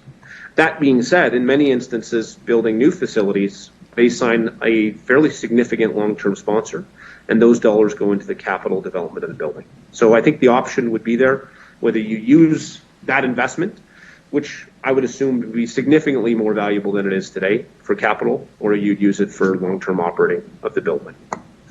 Okay. And probably the last question I have is, there's been some information in the media in regards to looking at some groups out there looking at putting their own dollars into a hockey arena. What are the thoughts there, and how does this play into all of this? Through the chair, it's a great question. I think from our side, it's important. We as Real believe it's very important that we continue a role in operating the arena. Right now the arena generates about $860,000 a year. Well, that money goes directly back to sustaining the operations of money-losing endeavors, such as the Cooperator Center or the Affinity Plex or some of the social programming that we have. And so, in a business that makes $500,000 a year in a good year, if we were to lose $1 million in earnings, that would really change our financial model. So, I think as Real, we would like to stay involved in the operations of this facility, and frankly, I think it's very important to us as a city to sustain some of our recreational amenities. That being said, we couldn't find a mid-sized event center in any city that had over 16% private investment in it. So I think if somebody was to walk forward to council with a large check saying, I want to build an arena, I would strongly encourage you on behalf of the taxpayer to entertain that discussion to its fullest of potential. Because I think that would be a unique scenario, and I think it would save the taxpayers a ton of expense that other cities have not been able to achieve. Great. Thank you for the work that you do and you've done here. It's been great. Helps us plan for the next steps. And maybe somewhere in there'd be some room for some pickleball courts. Leave it there. Thank you very much, Councillor Bresciani. Councillor Mancinelli.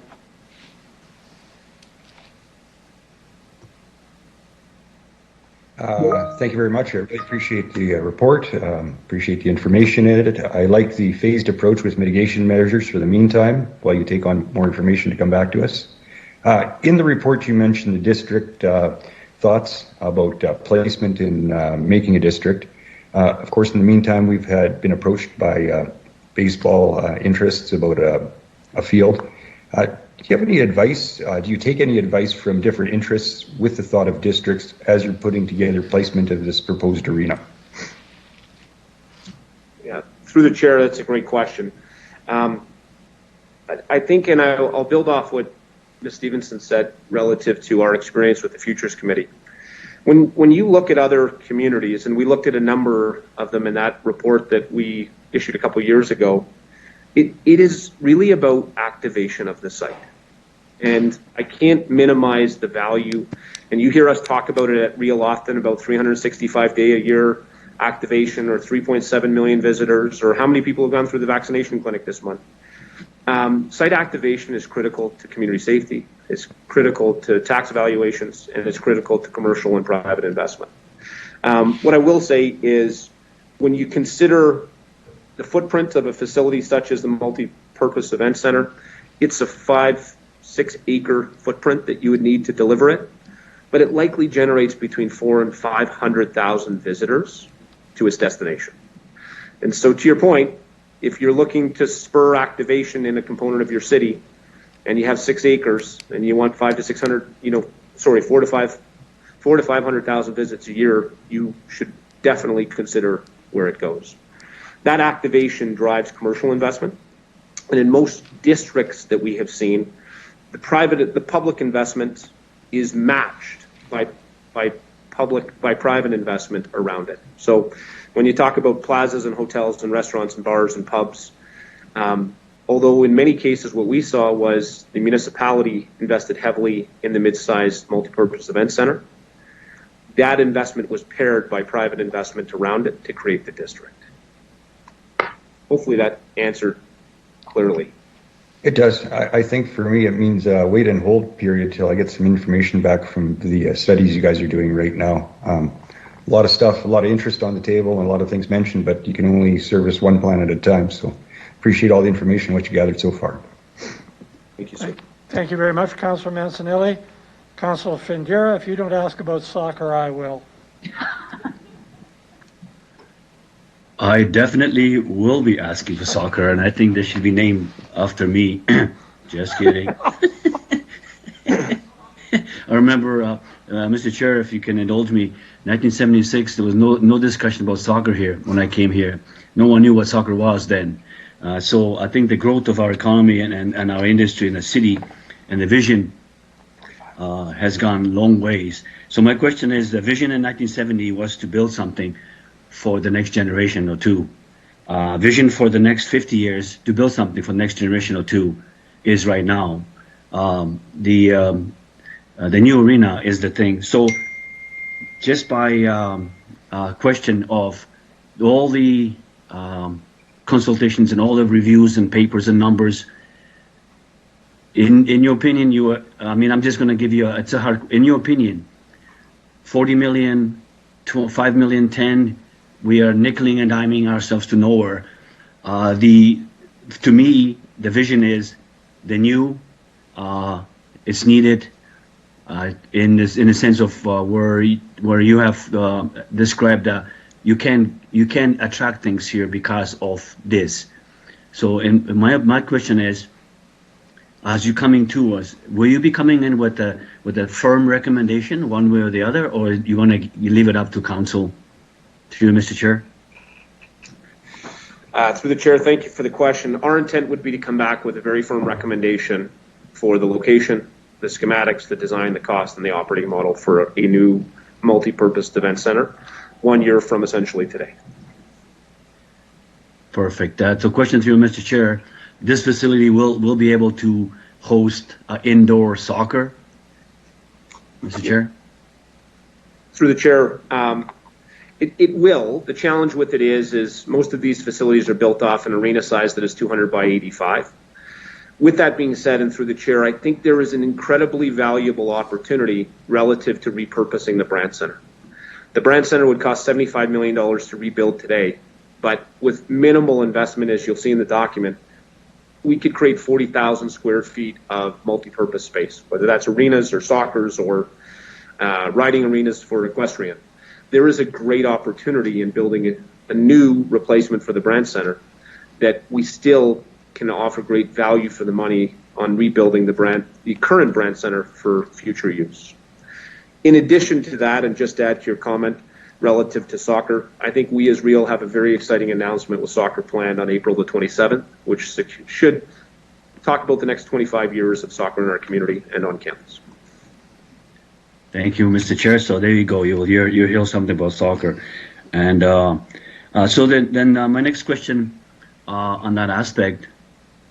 So you mentioned about repurposing Brand Center. So the minimum cost to run the Brand Center without the chillers, without the ice and all that would be, what would you kind of guesstimate what the cost would be per year to continue going with the structurally how sound it is and all that? Structurally sound. The seating it's good for what we need to use. What would the cost be for that? Yeah, and through the chair, I think it's probably valuable to recognize that in the document we highlight it would be incredibly inefficient to use the Brand Center in its existing form because it's all built around a hockey arena. That being said, with a fairly minimal investment, it could either become twin arenas or a large indoor soccer facility. And so that investment was somewhere between $4 and $11 million, which would be about 30% of costing developing a new facility. Just trying to find exactly what page that was on so that I could share it with you. I'll share it prior to stepping off. But okay. There is a recommendation in there of how you could approach it. And on page 96 of the document, there's some fairly good thought in how it could be used for multi-purpose event space or how it could be shown as repurposing. So to your comment and through the chair, and also to Councillor Shaw's previous comment, there is a model on page kind of 95, 96, 97, 98 that talks about both multi-purpose recreation as well as walking tracks. That's good. Thank you. And I'm looking more towards, let's not forget the local events. And the one local event you've got, the biggest one that reading about is Mosaic. Multicultural community being involved, and that the grounds I believe at the Real grounds are purpose for that, and I think we have a great place to host a lot of things. So thank you to the committee and everyone involved. We had a vision the stadium. We had a vision for the Brent Center in '76. I think this is a new vision that we need to not to sit on our hands anymore and not to be afraid of things. The challenges are there, but I tell you something, it's a rock star when you think about what's next. We need to move on that. Is there a question in there from Councillor Ventura? The question is that don't sit on your hands. Let's just get going and not to be afraid of it. Thank you. So the question would be is going forward, you will be coming with detailed and when this detail is coming out, do you yourself will be communicating with stakeholders on the residents, or would that be coming on the city side to do that consultation or that communication? Through the chair, great question. The recommendation that we have before you is that we as this committee would facilitate the public engagement as part of this next phase of work. Okay, perfect. Thank you, Mr. Chair, for allowing me, giving me a little bit of leeway. Appreciate that. Thank you. Thank you. The Mayor. Deputy Mayor, it would appear that it's easier to beg for forgiveness than ask for permission. Through you, Mr. Reid, building upon Councillor Bresciani's question, if we had to pay for this report, you suggested it cost $50,000 in terms of some of the site plan work and concept drawings that were done. If we had to pay for this report on the open market, how much would it cost us? Through the chair, I might validate this with your team administratively, but it likely would cost about $150,000 to get a consultant to do this. Thank you. The taxpayers of Regina, thank you for the savings. Number two, how important is tourism and signature events, like the signature event tourism, to the City of Regina's economy? Thank you. And through the chair, if you were to look at the most activated days that we had in our hotel business in 2019, about 8 of those days, 8 of the top 10 days in the City of Regina would be directly related to signature events that we hosted here on campus. And so what I would say is signature events are one of the core pillars, are the core pillar of our visitor economy. And we have been very successful to achieve a number of them over the last number of years. So to your question, 80% of our best days tourism-wise are because of signature events in the City of Regina. Building upon that then, in terms of the Cooperator Center, we've had this discussion before in terms of how that activates, because we focus on the signature events. How important is just sporting events or cultural events or just events that are being held on the economy here? I'll speak specifically to the Cooperator Center, but I'll also highlight our opportunities around the Affinity Plex. Right now, the Cooperator Center is great. And in 2019, and we believe this will recover quickly, the Cooperator Center hosted 55 hockey tournaments. With 6 arenas, that allows us to host about 8 teams in every hockey tournament. So 6 times 8 gives you the math. Most teams travel with somewhere around 20 team members, and all of them take nights in hotels and restaurants. And so our greatest limitation is we actually don't have the ability to take on any more hockey tournaments at the Cooperator Center because on the weekends where we have ice, we're full. There is an opportunity, and we've talked about this with your administration a number of times, that if there was desire to build new recreational facilities, and you'll see that as one of the recommendations about repurposing the Brand Center, if we could add 2 more arenas to the existing infrastructure when it was needed, it would allow us to take the existing tournaments that we have and make them bigger.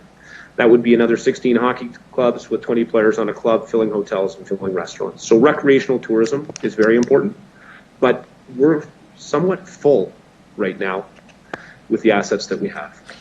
Thank you for a good answer to a poorly worded question. Through you again, Deputy Mayor. You spoke about the word activation, and I know you've done some work on this as it relates to recreational facilities.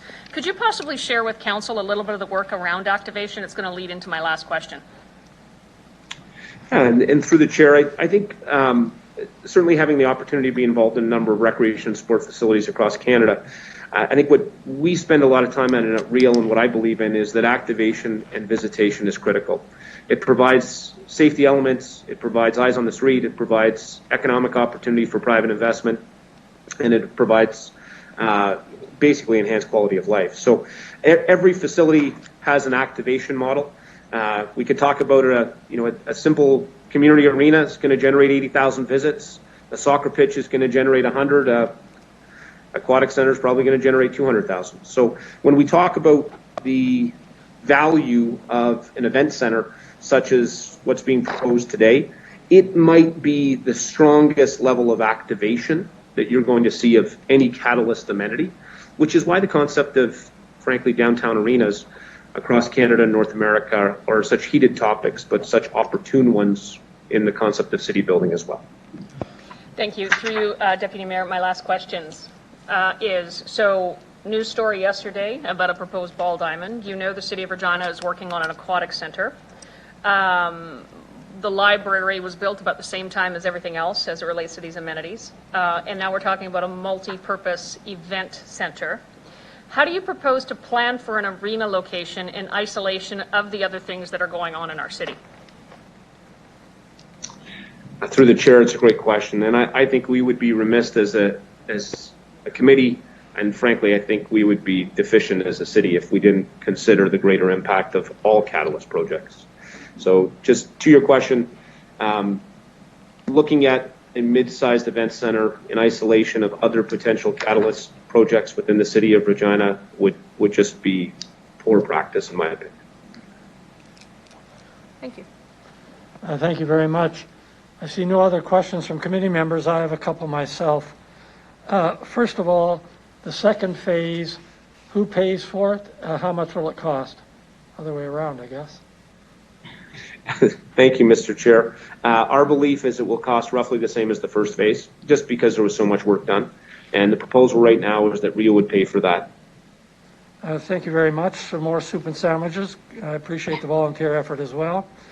The second question relates to the consultation process. I'm wondering if you can give me any details on what the scope of that consultation will be. For example, will it ask the question of the public whether or not there should be a new arena built?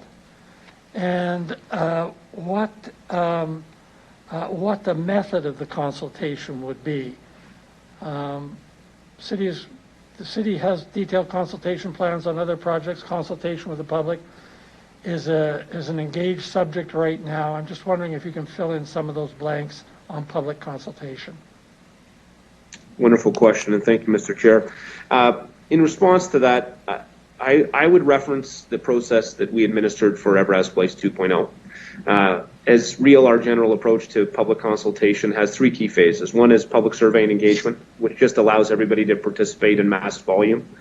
Open house meetings in various communities across the city, so they wouldn't only be in one location, but they would be across the city. And then a series of key stakeholder meetings. And so our proposal would be that would be the those would be the three prongs of public consultation. Last time we did that, we had over 6,000 people participate, and one of the results of that work was, what are you going to do with the Brand Center, which is why we're here today.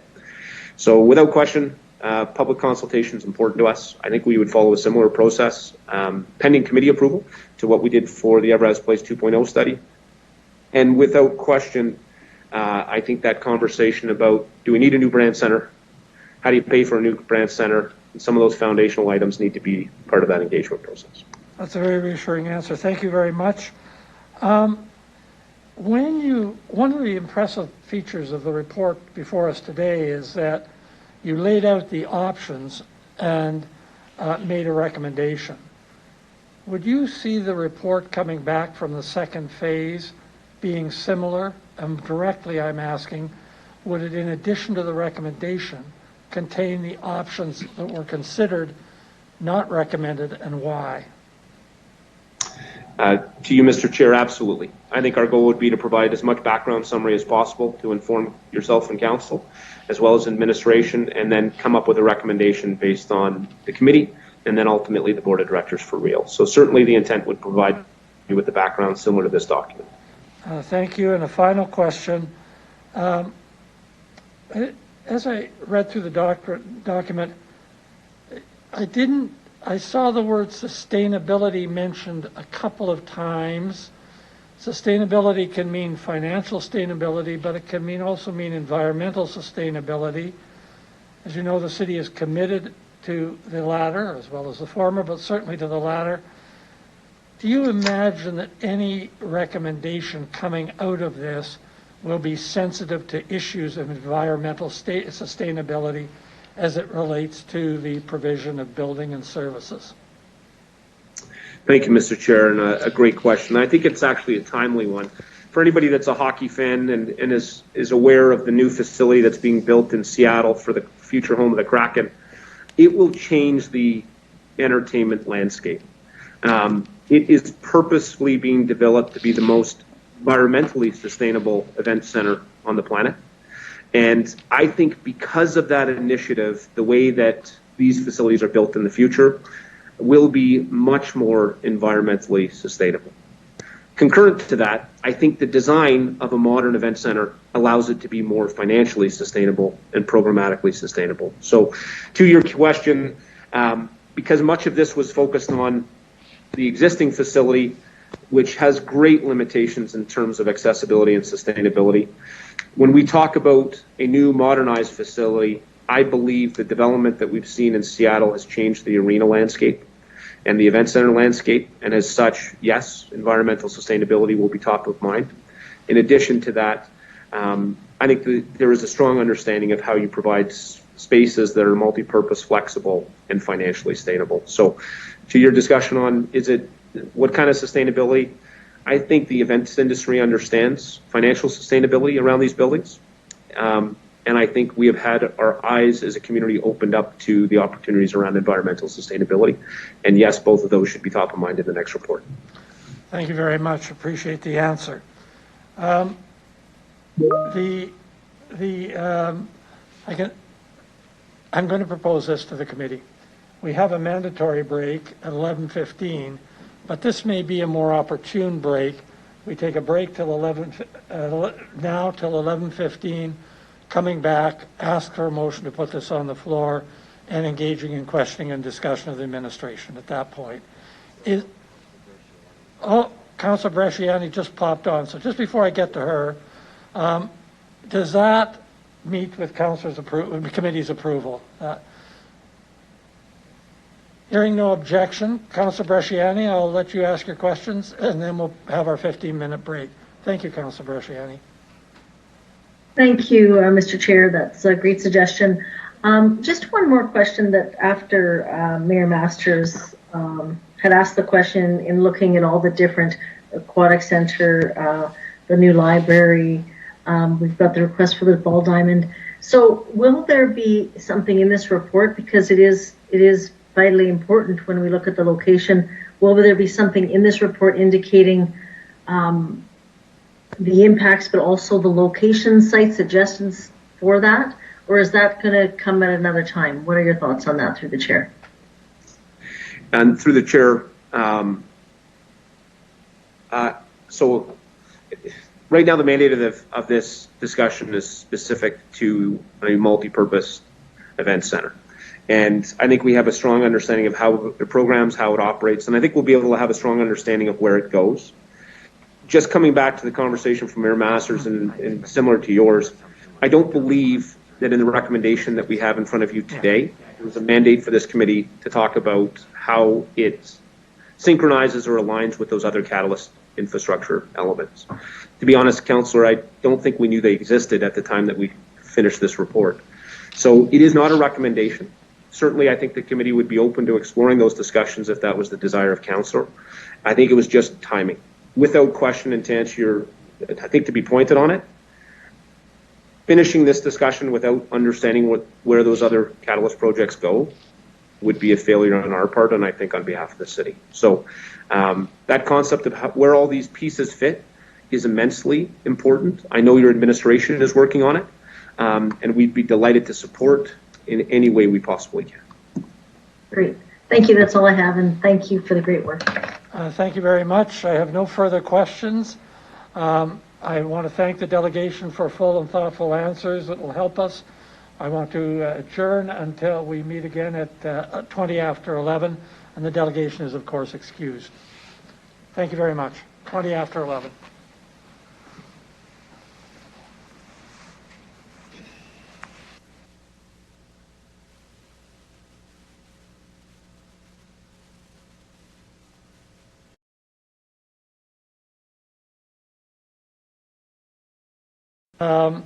We now proceed to our questioning of administration and making of comments under EX 21-28. I do not believe I have a motion, though, putting this on the floor yet. So could I have a motion from Councillor Shaw. Thank you very much, Councillor Shaw. Yeah. And I want to just begin by asking the city manager whether he has any introductory remarks. So thank you, Mr. Chair.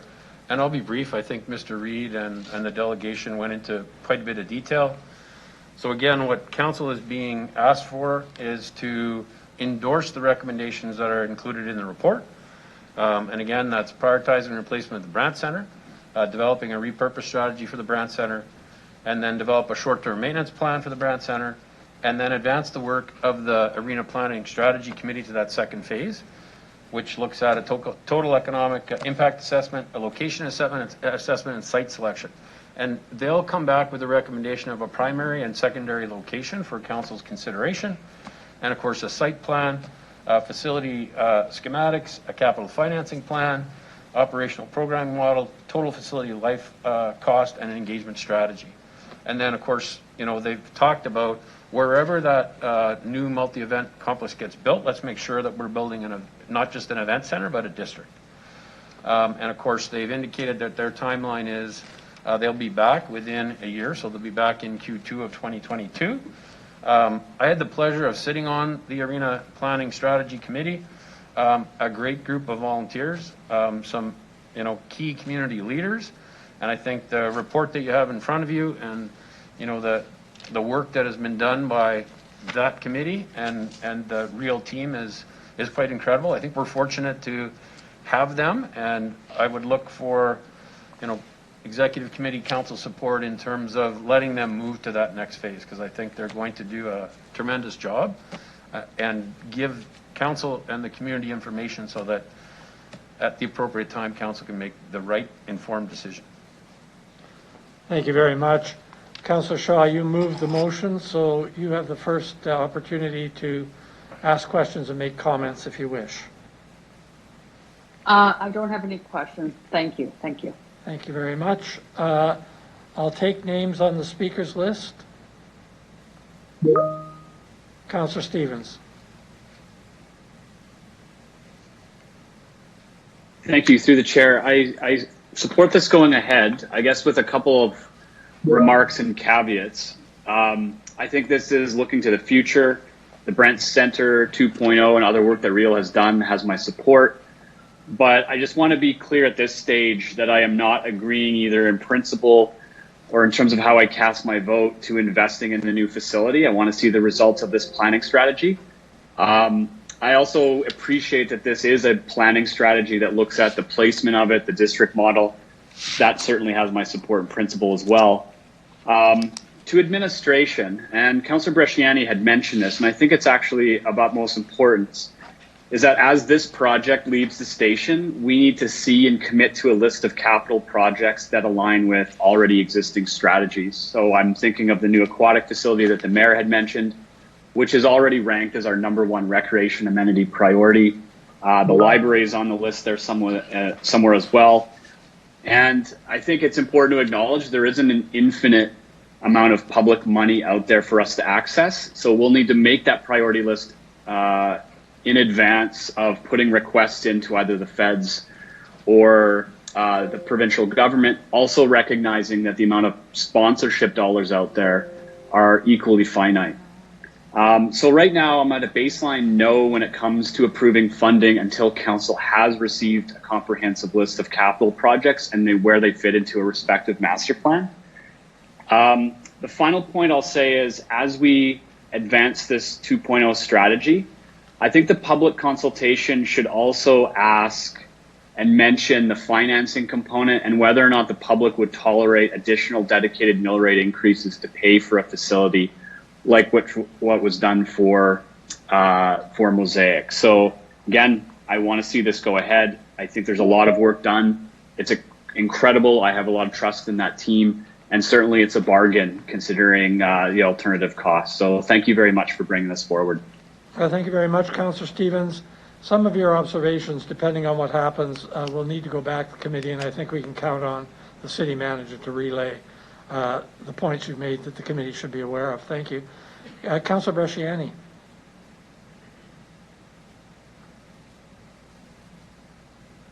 Thank you, Mr. Deputy Mayor.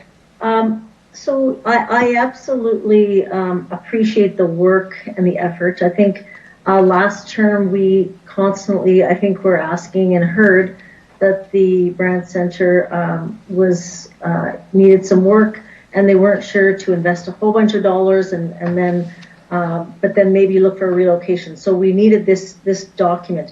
I do support it moving forward because I think that is again the whole piece of the puzzle. The only thing that I would like to see, and I think it would be vital, that we actually add an amendment there. And I think, Amber, I don't know if you have it, but I would just like, I do think that we need to, and as Councillor Stevens indicated, this is a planning strategy. I think it's vitally important that we add in, a recommendation that we, that there be this committee, which would be the same committee with Real and the existing committee, that the Arena Planning Strategy Committee consider the location for the major facilities, such as the pool, the multi-purpose event center, the Ball Diamond, and the library. I think that is a huge piece of this puzzle that needs to be a piece of the work that's done. So I think that if we're going to plan, let's do the big plan.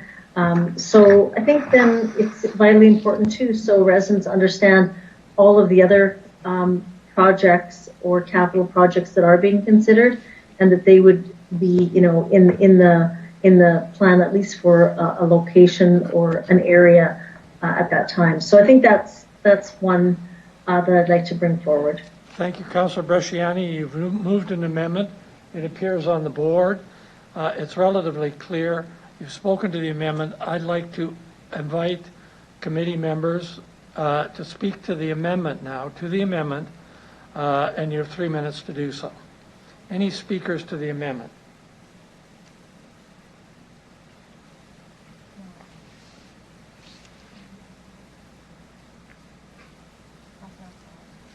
Councillor Mancinelli.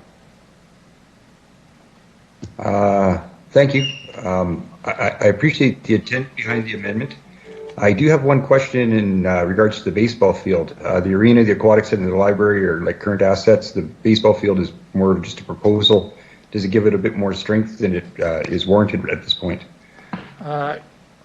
Councillor, I'm going to ask Councillor Bresciani if she has any comment on that.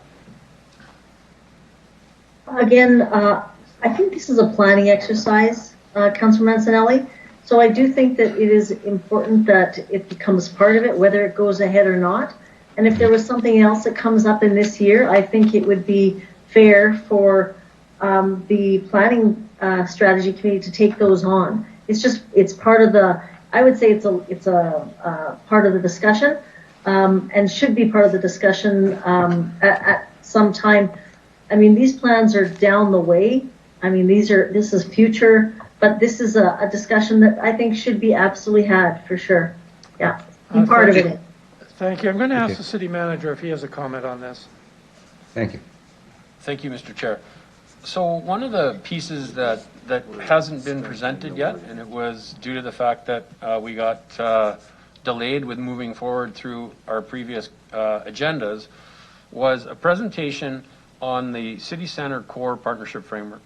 So that framework is going to discuss, the lands, real lands, the warehouse, the downtown, the Taylor Field lands, and the yards. That conversation will be looking at what is the best location for these types of facilities. So, the arena is going to, at the next phase, look at obviously a location that would be on the real grounds, but it's going to look at some other options. The aquatic center, that's a priority for, the rec master plan. We actually have an RFP out right now on the new aquatic center. So those conversations are going to occur. And it may be more appropriate that it comes through that City Center Core Partnership Framework team, which includes all of our partners at Real, Artie Bid, the Warehouse Bid, and of course ourselves as landowners at Yards and Taylor Field. So I think this is actually very important work. I'm just not sure if it really makes sense to put that responsibility onto the Arena Planning Strategy Committee. But I'm going to go back, if you don't mind, to Councillor Bresciani for her reaction in light of the city manager's comments to the effect that while this is important, this may not be the right venue, that the core partnership review may be the right venue. Councillor Bresciani? Thank you, Mr. Deputy Mayor. I would, this is the reason I say this is Real is driving this, and I believe that they have the most expertise, and they're already involved in doing this work already. I think the Warehouse and the downtown, they're part of that committee. City manager already sits also on that committee, and I think it would be my hope that they would research in conjunction with the committee. Both committees could kind of work, would research together. So I do think that this would be in conjunction with the Arena Planning Strategy Committee. So leave it there. Thank you, Councillor Bresciani. Councillor Mancinelli, you have the floor. Thank you. Actually, Mr. Holden answered my follow-up question, so I'm good. Thank you very much. Thank you very much. Councillor Shaw, you're next on the list for the amendment. Thank you. Through the chair, I just have a couple comments and not really a question, but I just want to stress the importance of Real managing this. They have a vested interest. They have the expertise. I think this is a project that all needs to be amalgamated into one person spearheading it. I guess I was wrong to say. I come from the example. I came from Moose Jaw when they were trying to build a multiplex, and it was just an absolute chaotic mess when there wasn't that one person and that one committee behind all this. So I'm in favor of this. I believe that this would be an amazing thing, everything under one roof. I know as a mother, it was so vitally important to me to have things close. My children could skate, my children could swim, I could be there. I'm 100% in favor of the amendment, and I really see the value in it, and I hope that other councillors can see the value in Real taking the lead in this. Thank you.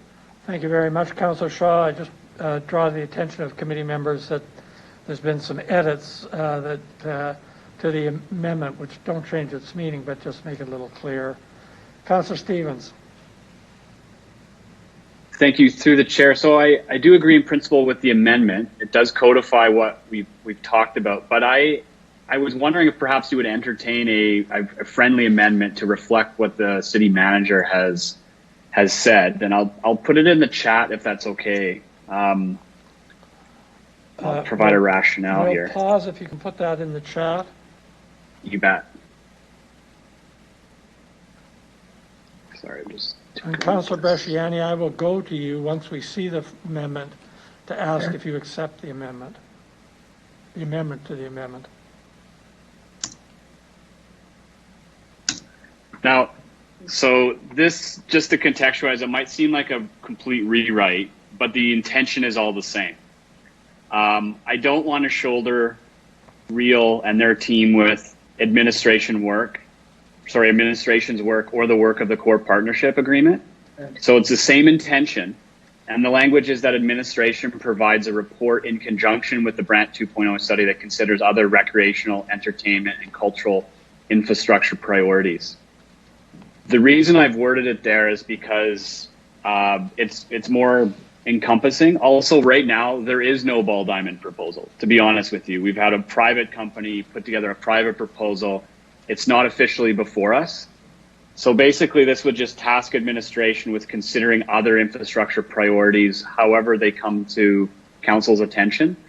And this would put it into the usual process. And it would just be a report that comes alongside the Arena Planning Strategy Committee. And it's not their job to do this.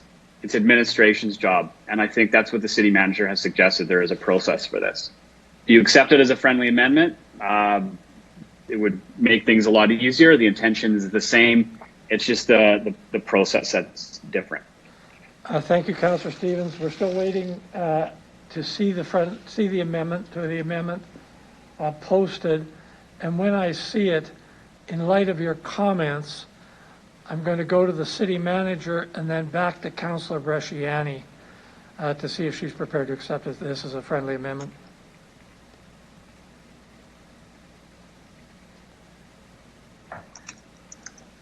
So the friendly amendment, the amendment to the amendment reads that administration provides a report in conjunction with the Brant 2.0 study that considers other recreational entertainment and cultural infrastructure priorities. City manager, do you have any comments on this? So, through you, Mr. Chair. So first of all, I'd acknowledge that REAL and Mr. Reid and their board have a lot of knowledge and expertise in, the facilities that are in Councillor Bresciani's amendment.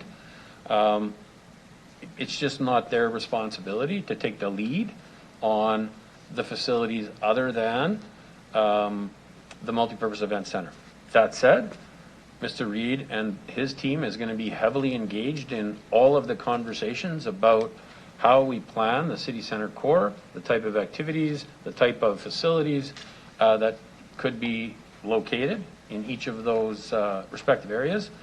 So I think, Councillor Stevens' amendment aligns us in lockstep side by side to do the work, but it puts the responsibility on the administration to bring that report in front of council.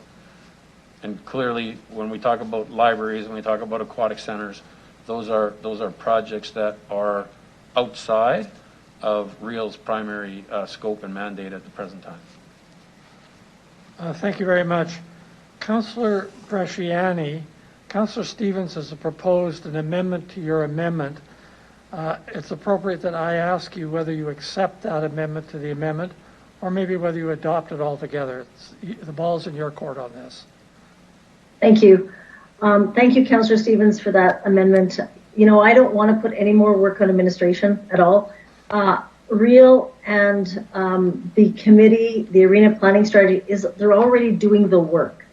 And this is not, this is making a recommendation. They are going to be doing the fulsome discussions, all of the work. We know that Mr. Reid has extensive experience in this area. And I don't want to saddle administration with another report when it's already being done by this planning strategy. And I think that we have to allow them to do their work. I understand that there are other facilities, the Ball Diamond and all these other, again, as you indicated, Councillor Stevens, this is just a working document and it would be a plan, a strategic plan. It doesn't say exactly and it's going to be pinned there. They're going to go back and do their research. So I will not, I apologize, I will not accept that a friendly amendment. I'm going to leave it as it is because I believe that REAL will do the work. They will come back just like they have in this, and it could be even a side report just on future locations, because again, I feel that the work that we're asking them to do without considering these other larger infrastructure projects would be, I think, a detriment to finding a new place for the arena. So I'm just asking for it to be a consideration in the work that they're doing. And just last point, our city manager sits on there as well, so he will be part of those discussions. That's all I have. Thank you very much, Councillor Bresciani. The proper order for procedure here is to have Councillor Stevens move his amendment to the amendment. Discussion, if any. We vote on Councillor Stevens' amendment to the amendment, and then we come back, Councillor Bresciani, to your amendment. Everybody clear on that? So is there any further discussion on Councillor Stevens' amendment to the amendment? Hearing none, I'm going to ask the clerk. Actually, I may have one person. Councillor Stadnichuk. Sorry, there's a bit, Yes. it's a bit awkward because we're now on 4 screens. So Councillor Stanachuk, the floor is yours on the amendment to the amendment. I think that Councillor Stevens' amendment is actually stands on its own. It wouldn't be in addition to the original amendment from Councillor Bresciani. I think it stands alone. So I'm just confused by the process right now because I don't see it as that it would be in addition to what's being proposed, that it would be a standalone amendment. So anyways, that's I guess it's part question and part, I just would like some clarification on that because that's how I read it, is it would stand on its own. It's a fair request for clarification. The answer is partly dictated by the order in which this arose. Because Councillor Stevens moved it as an amendment to an amendment, we have to consider it first. It could have, I suppose, come up in another way, but this is the order in which it arose, so this is the order in which it has to be dealt with. Any further? No, all right, that's fine. Thank you. The clerk on the amendment to the amendment. Thank you, Deputy Mayor. I will begin with Councillor Stevens in this regard, please. In favor. Councillor Stadnichuk. In favor. Councillor Bresciani. Opposed. Councillor Findura. Opposed. Councillor LeBlanc. Opposed. Councillor Shaw. Opposed. Councillor Mancinelli. In favor. Councillor Mole. In favor. Mayor Masters. Opposed. Deputy Mayor Hawkins. In favor. It's a tie vote at 5-5. Deputy Mayor, the amendment to the amendment is deemed to have been lost. Thank you very much, Clerk. We'll go back to Councillor Bresciani's amendment. I'll take speakers on the amendment.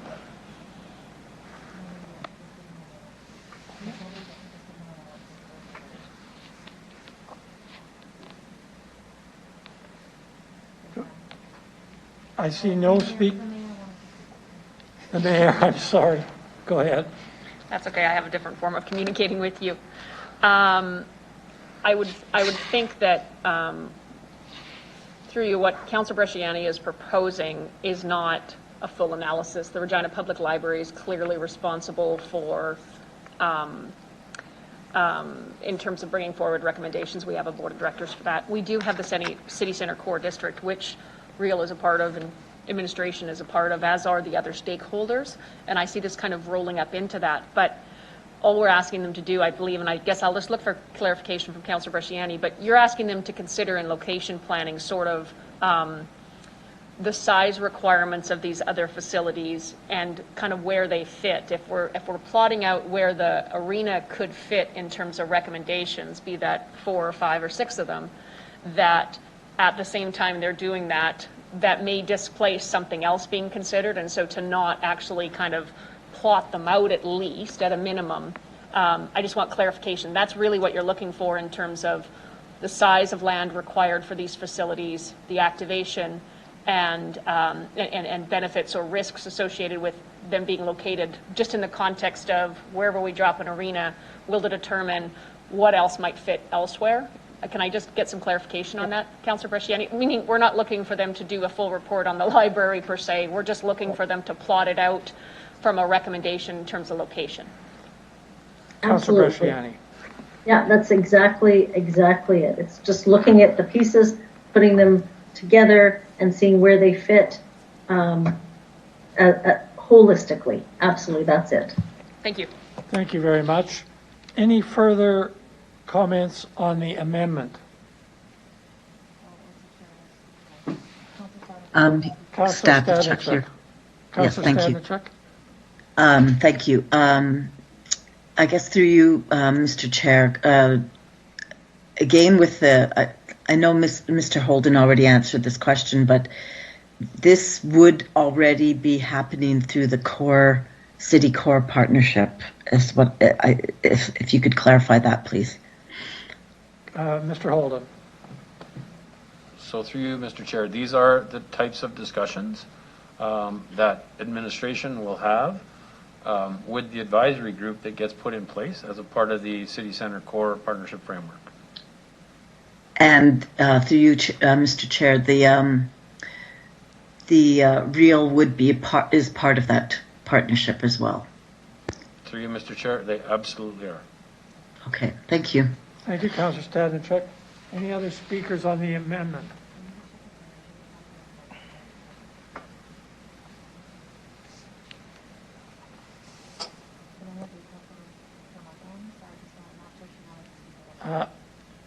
Madam Mayor, this may be a problem with lights. Do you wish to speak? Oh, thank you very much.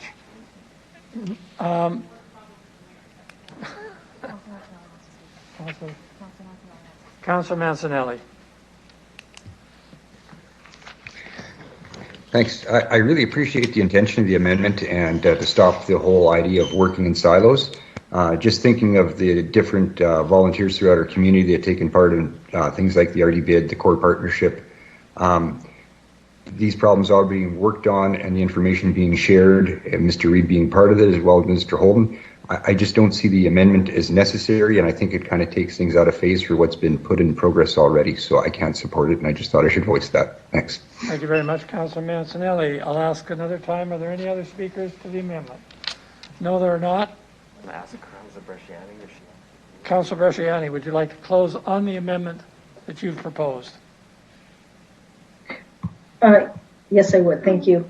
I think I see it as both. I see that this they would take it forward, consider as they're doing all of the looking at the arena piece where it's going to fit. They would also look at these other big. So it's big picture thinking is really what it is, and it would roll up obviously in discussions with the core partnership. So I see it linking it together. We have expertise, and they're doing the work already when they're considering the other location for the new Brant Center. So I think it is a key component. Mr. Reid indicated that as well. That's why I asked the question. And I think that it would be a disappointment not to do it, to have this information considered. But I would absolutely ask that it would be, obviously, and I'm sure it would be, in consideration with the core partnership. So it would bring it all together. That's all I was trying to do. Thank you. Thank you very much, Councillor Bresciani. That closes debate on the amendment. Clerk. Thank you, Deputy Mayor. We'll begin with Councillor Bresciani, please. In favor. Councillor Findura. In favor. Councillor LeBlanc. In favor. Councillor Shaw. In favor. Councillor Mancinelli. Opposed. Councillor Moore. In favor. Councillor Stadnicek. Opposed. Councillor Stevens. In favor. Mayor Masters. In favor. Deputy Mayor Hawkins. In favor. The amendment passes 8-2, Deputy Mayor. Thank you very much. Back to the main motion, Councillor Bresciani. You have a minute left in your time on the main motion. Thank you, Mr. Chair. I think that's all I have. It's just want to say thank you for the report, and it's exciting as we move forward to consider the new projects. Thank you. That's all I have. Thank you very much. I'll open up the floor to any committee member who either wishes to question administration or comment on the main motion.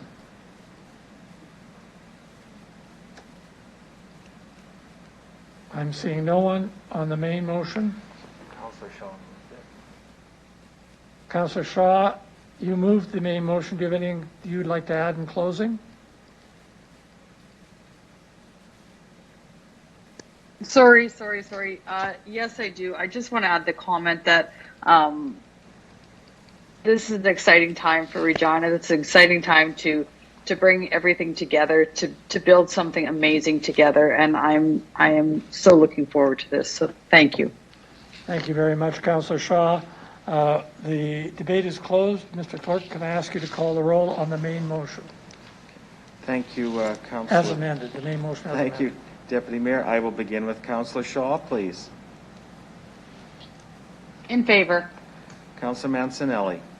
In favor. Councillor Moule. In favor. Councillor LeBlanc. In favor. Councillor Findura. In favor. Councillor Bresciani. In favor. Councillor Stevens. In favor. Councillor Stadnichuk. In favor. Mayor Masters. In favor. Deputy Mayor Hawkins. In favor. Carries 10-0, Deputy Mayor. Thank you very much. We'll move to EX 21-29, and we'll divide this into two parts. To begin with, we'll consider Regina Downtown Business Improvement District 2021 budget, and we have a delegation on this. And the delegation's on the line. So can I ask the delegation to introduce themselves, tell us who they represent. They have 5 minutes to make a presentation, at which point there may be questions from the committee. Thank you. Good morning, or almost afternoon. I'm Deputy Mayor Hawkins and City Council. My name is Judith Barasek, and I'm Executive Director with the Regina Downtown Business Improvement District. And I'm here on behalf of the Regina Downtown Board of Directors. Thank you for the opportunity to present our proposed budget for 2021. The COVID-19 pandemic has had an unprecedented impact on downtown Regina and on our members. Our mission is to act on behalf of our members to favorably position downtown as a unique, attractive, and desirable neighborhood for businesses, residents, and visitors. COVID-19 does not change this mission. Our organization is needed now more than ever to support our members through this crisis and advocate on their behalf as we continue through this recovery phase. The 2021 Regina Downtown budget before you was based on the assumption that the majority of the population will be vaccinated by September 2021 and that workplace occupancy will begin to normalize by Q3 2021. Due to COVID-19, many nonprofit and service organizations have had to adjust their operations and introduce new programs. Regina Downtown is no different. The completion of some of our planned projects, events, and programs will depend on ever-changing COVID-19 economic landscape. Depending on the impact of the variants of concern, the rate of vaccination, and the state of consumer confidence, we anticipate having to be as flexible as possible with our programs to ensure we are providing the needed support to our members while operating in a safe manner. Our board is aware of the continued impact of COVID-19 on our members and will continue to adjust our programs to best support business recovery in downtown Regina. Some of our key 2021 projects will include the launch of the Community Support Program in partnership with the City of Regina and the Regina Police Service, communication support for the upcoming downtown Regina construction projects, the update of our 10-year RD bid strategic plan, continued installation of our wayfinding signage podiums, completion of the downtown Regina design guidelines in conjunction with the City of Regina, installation of our urban canvas art program, which includes alley doors, murals, and traffic control boxes, expansion of our cleaning operations with our sweeper and power washer, hiring of additional maintenance workers to support cleaning efforts in downtown Regina, a downtown awareness marketing campaign to further support downtown businesses through the pandemic. When public health restrictions allow, we hope to also produce scaled down socially distant programs such as our Cinema Under the Stars concert series and Summer in the Square programming. Regina Downtown's proposed operating budget for 2021 is estimated to be $1.5 million. Of that amount, $1.125 million would be fully funded by the Regina Downtown commercial property owners through the bid levy. The remaining $380,000 would be funded through grants and sponsorships. The change in mill rate from 0.5997 in 2020 to 0.7233 in 2021 is actually revenue neutral due to the impact of revaluation. In closing, Regina Downtown respectfully requests a mill rate in the amount of 0.7233 for 2021 be approved, and that a provision for assessment appeals in the amount of $40,000 be allocated. We also request that the revenue, expenditure, and transfers outlined in the 2021 budget submission before you be approved. Thank you, and I'm happy to answer any questions. Thank you very much, Ms. Veresick. Questions for Ms. Veresick from committee members? Councillor Stevens. Thank you. Judith, just one question. I can't see this in the budget. I know you've been working on a community support unit / a community policing unit in the downtown. Is that in the budget here, or would that be a separate item? Ms. Veresick. Through you to the chair, yes, that is in our budget under special projects placemaking. We are very excited to let you know that we will be announcing the launch of the program on April 14th. We have worked with the city and the steering committee to hire our community support program supervisor, and they will be starting in, I believe, 3 weeks. So yes, that program is well underway, and we're hoping to have folks on the street by June 1. Perfect. Thank you so much. Thank you. Other questions for Ms. Veresick? Any other questions? Seeing none.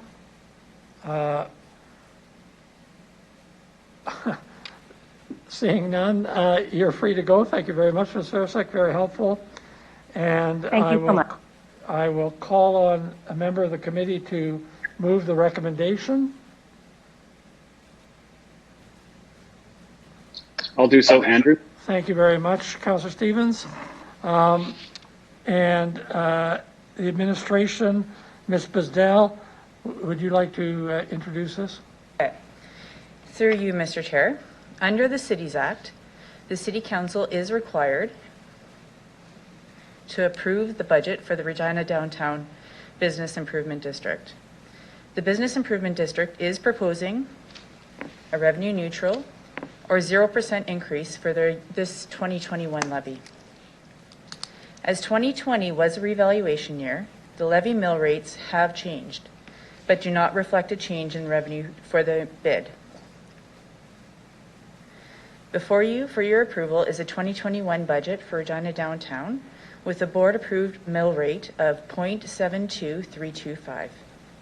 As Ms. Veresick has explained, the budget of the bid was developed with a focus on recovery out of the COVID-19 pandemic. Any questions? Thank you very much. Councillor Stevens, you moved the motion. Do you have any questions or comments?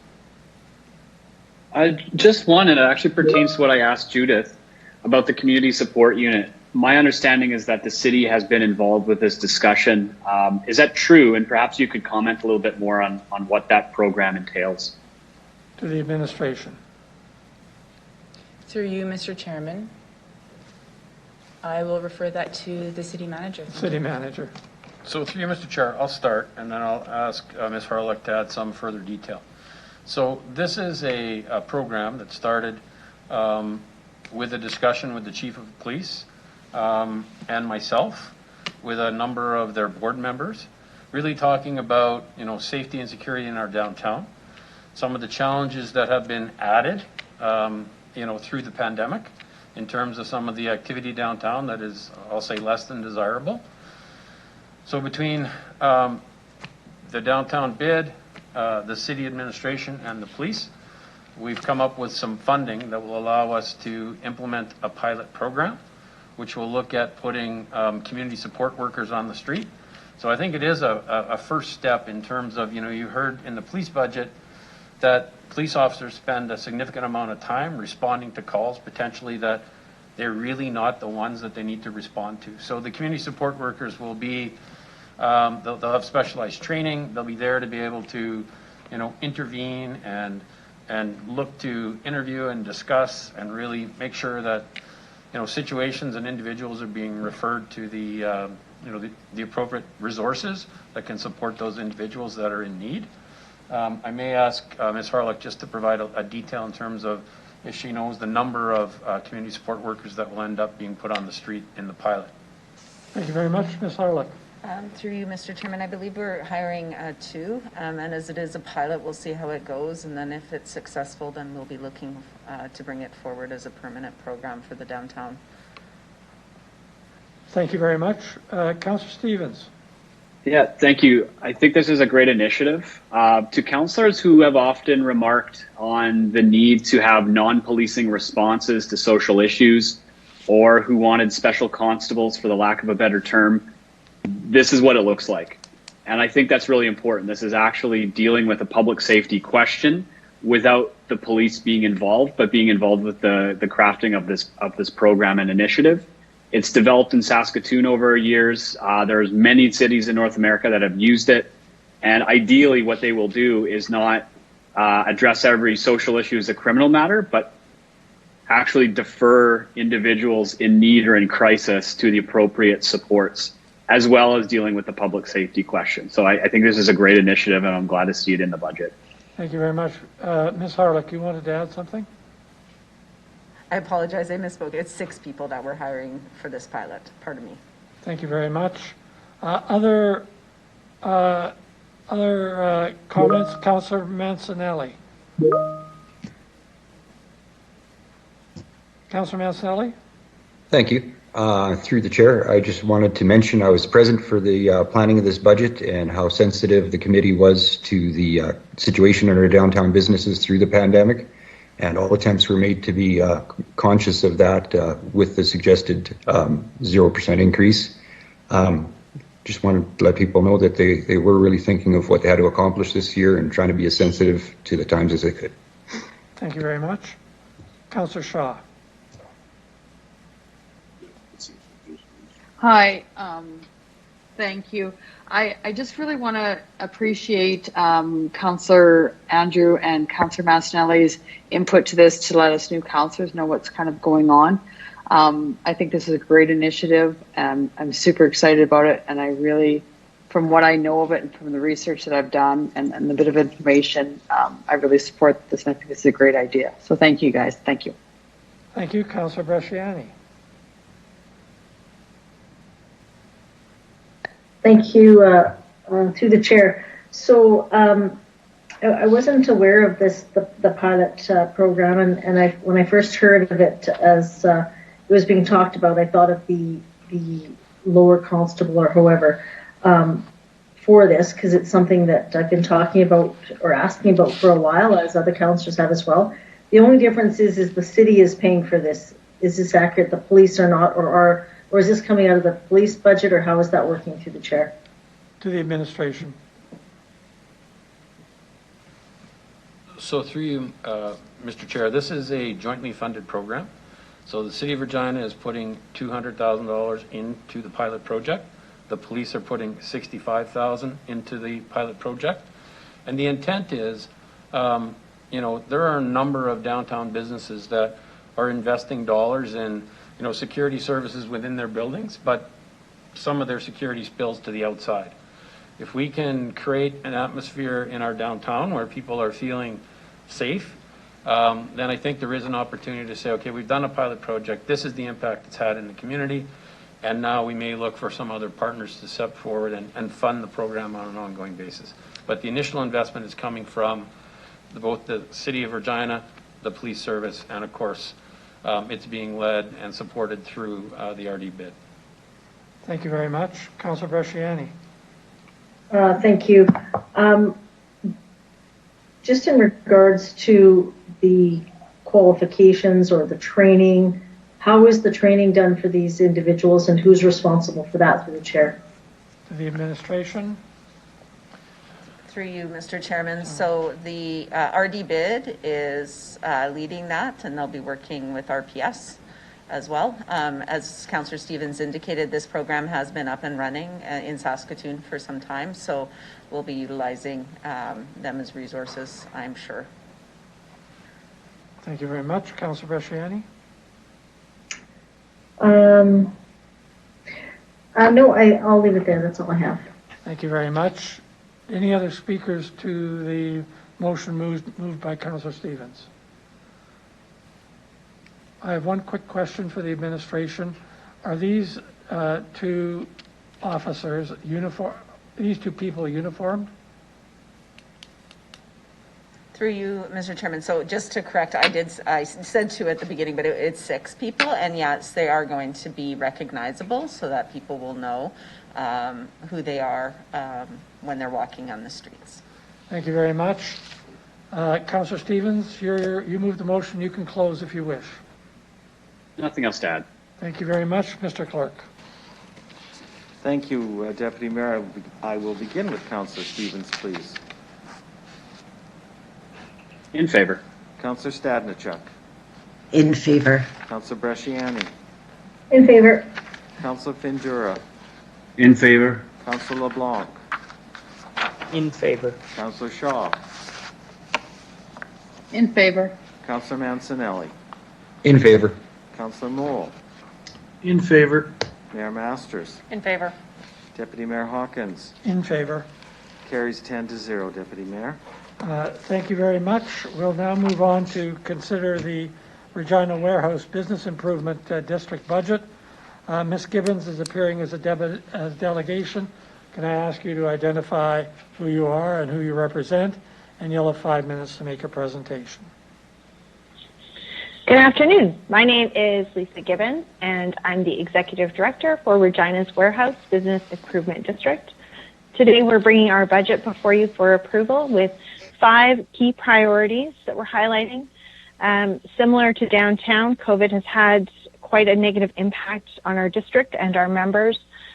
With that being said, our priorities have been derived understanding those challenges that we are going to face for at least the next year. Our key priorities include the yards and the development on that site, Sydney Avenue, business recovery, as well as marketing. As we look to the yards, we're going to be focused on interim use, developing out potentially a 5-year plan on a portion of that site, doing some work this summer to develop that plan and implementing it using a grant that we're hoping to be successful through the Canadian Healthy Initiatives Fund. And you'll see that reflected in our budget as $60,000. We will, of course, ask for more, hoping that we are successful with at least that for a 4-season activation on the yards. Dewdney Avenue, our focus there is, of course, advocating and supporting the redevelopment of Dewdney, working with businesses and stakeholders to ensure we have catalysts for future development in the warehouse district and for the yards. Our goal is a complete street that invites people to connect with businesses, to go to work, to enjoy public spaces in a safe manner. We're also focused on business recovery. In the past year, we provided a Reopen Saskatchewan kit to our businesses. Those included floor decals, posters, hand sanitizer. That is a moving target as our COVID strategy seems to change every 2 weeks depending on closures, lockdowns, and variants. So that's informed by the state of COVID. So that's an ongoing moving target. We also continue with support calls, small group chats, one-on-one calls, and providing resources for businesses who are looking for grants or other such loans and support. And similarly, our marketing is reviewed approximately every 2 weeks at this point so that we are reflecting the current tone of COVID and the needs of our businesses as we manage both of those priorities. We're looking for a mill rate of 0.54573, and that is, I think, a net zero revenue. Judith is a much better presenter. I'm just going to say it. Thank you very much, Ms. Gibbons. That was a fine presentation. Any questions for Ms. Gibbons from committee? Councillor Stadicek. Thank you, Mr. Chair. Thank you for your presentation, Lisa. I'm wondering if you could explain a little bit more about what you envision for your, like, the 5-year plan for interim use of the yards area. So if you could just expand a little bit more on it, because you did say you're looking at 4-season activities, but could you tell us a little bit more? Yeah, we're really excited about the interim use in the yards. This summer, our goal is to provide an activation on a portion of the yard site that really invites stakeholder engagement through the community in a COVID-safe manner, which of course we'll know more as we're all vaccinated. And what we're looking to do is to put a program in place that creates equitable spaces for our community, in fact, creating third spaces. So what's on the table currently, which may shake out different once we engage the community and stakeholders, looking at some park spaces, so an accessible dog park, a gathering space, so folks who live in condos or other spaces that are looking for a little larger space to hang out, especially during COVID when we're all working from home. Eventually, we'll have event space we'd like to see on that site. Of course, as we look at winter, we're exploring things like curling ice, a skating loop, Croca Curl, all of those fantastic spaces, and designing for the 4 seasons. So understanding that we can still gather in the shoulder seasons and even in winter, but we need to include windbreaks and those sorts of things to go along with it. And our big dream involves things like shipping containers that have been built out to be really cool pop-ups for perhaps nonprofits to operate from if they need a place for services, businesses to use as an incubator, those sorts of things. Okay, that sounds great. Anything further, Ms. Stadicek? No, I think that's fine. Thanks very much. Thank you. Any other questions for the delegation from committee? Seeing none, thank you very much, Ms. Gibbons. You may leave the meeting. And I'll now ask for a committee member to move the recommendation.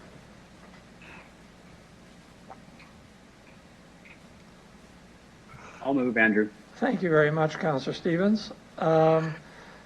Any comments, Councillor Stevens, or questions for the administration? No questions. Thank you. Any comments or questions from other committee members?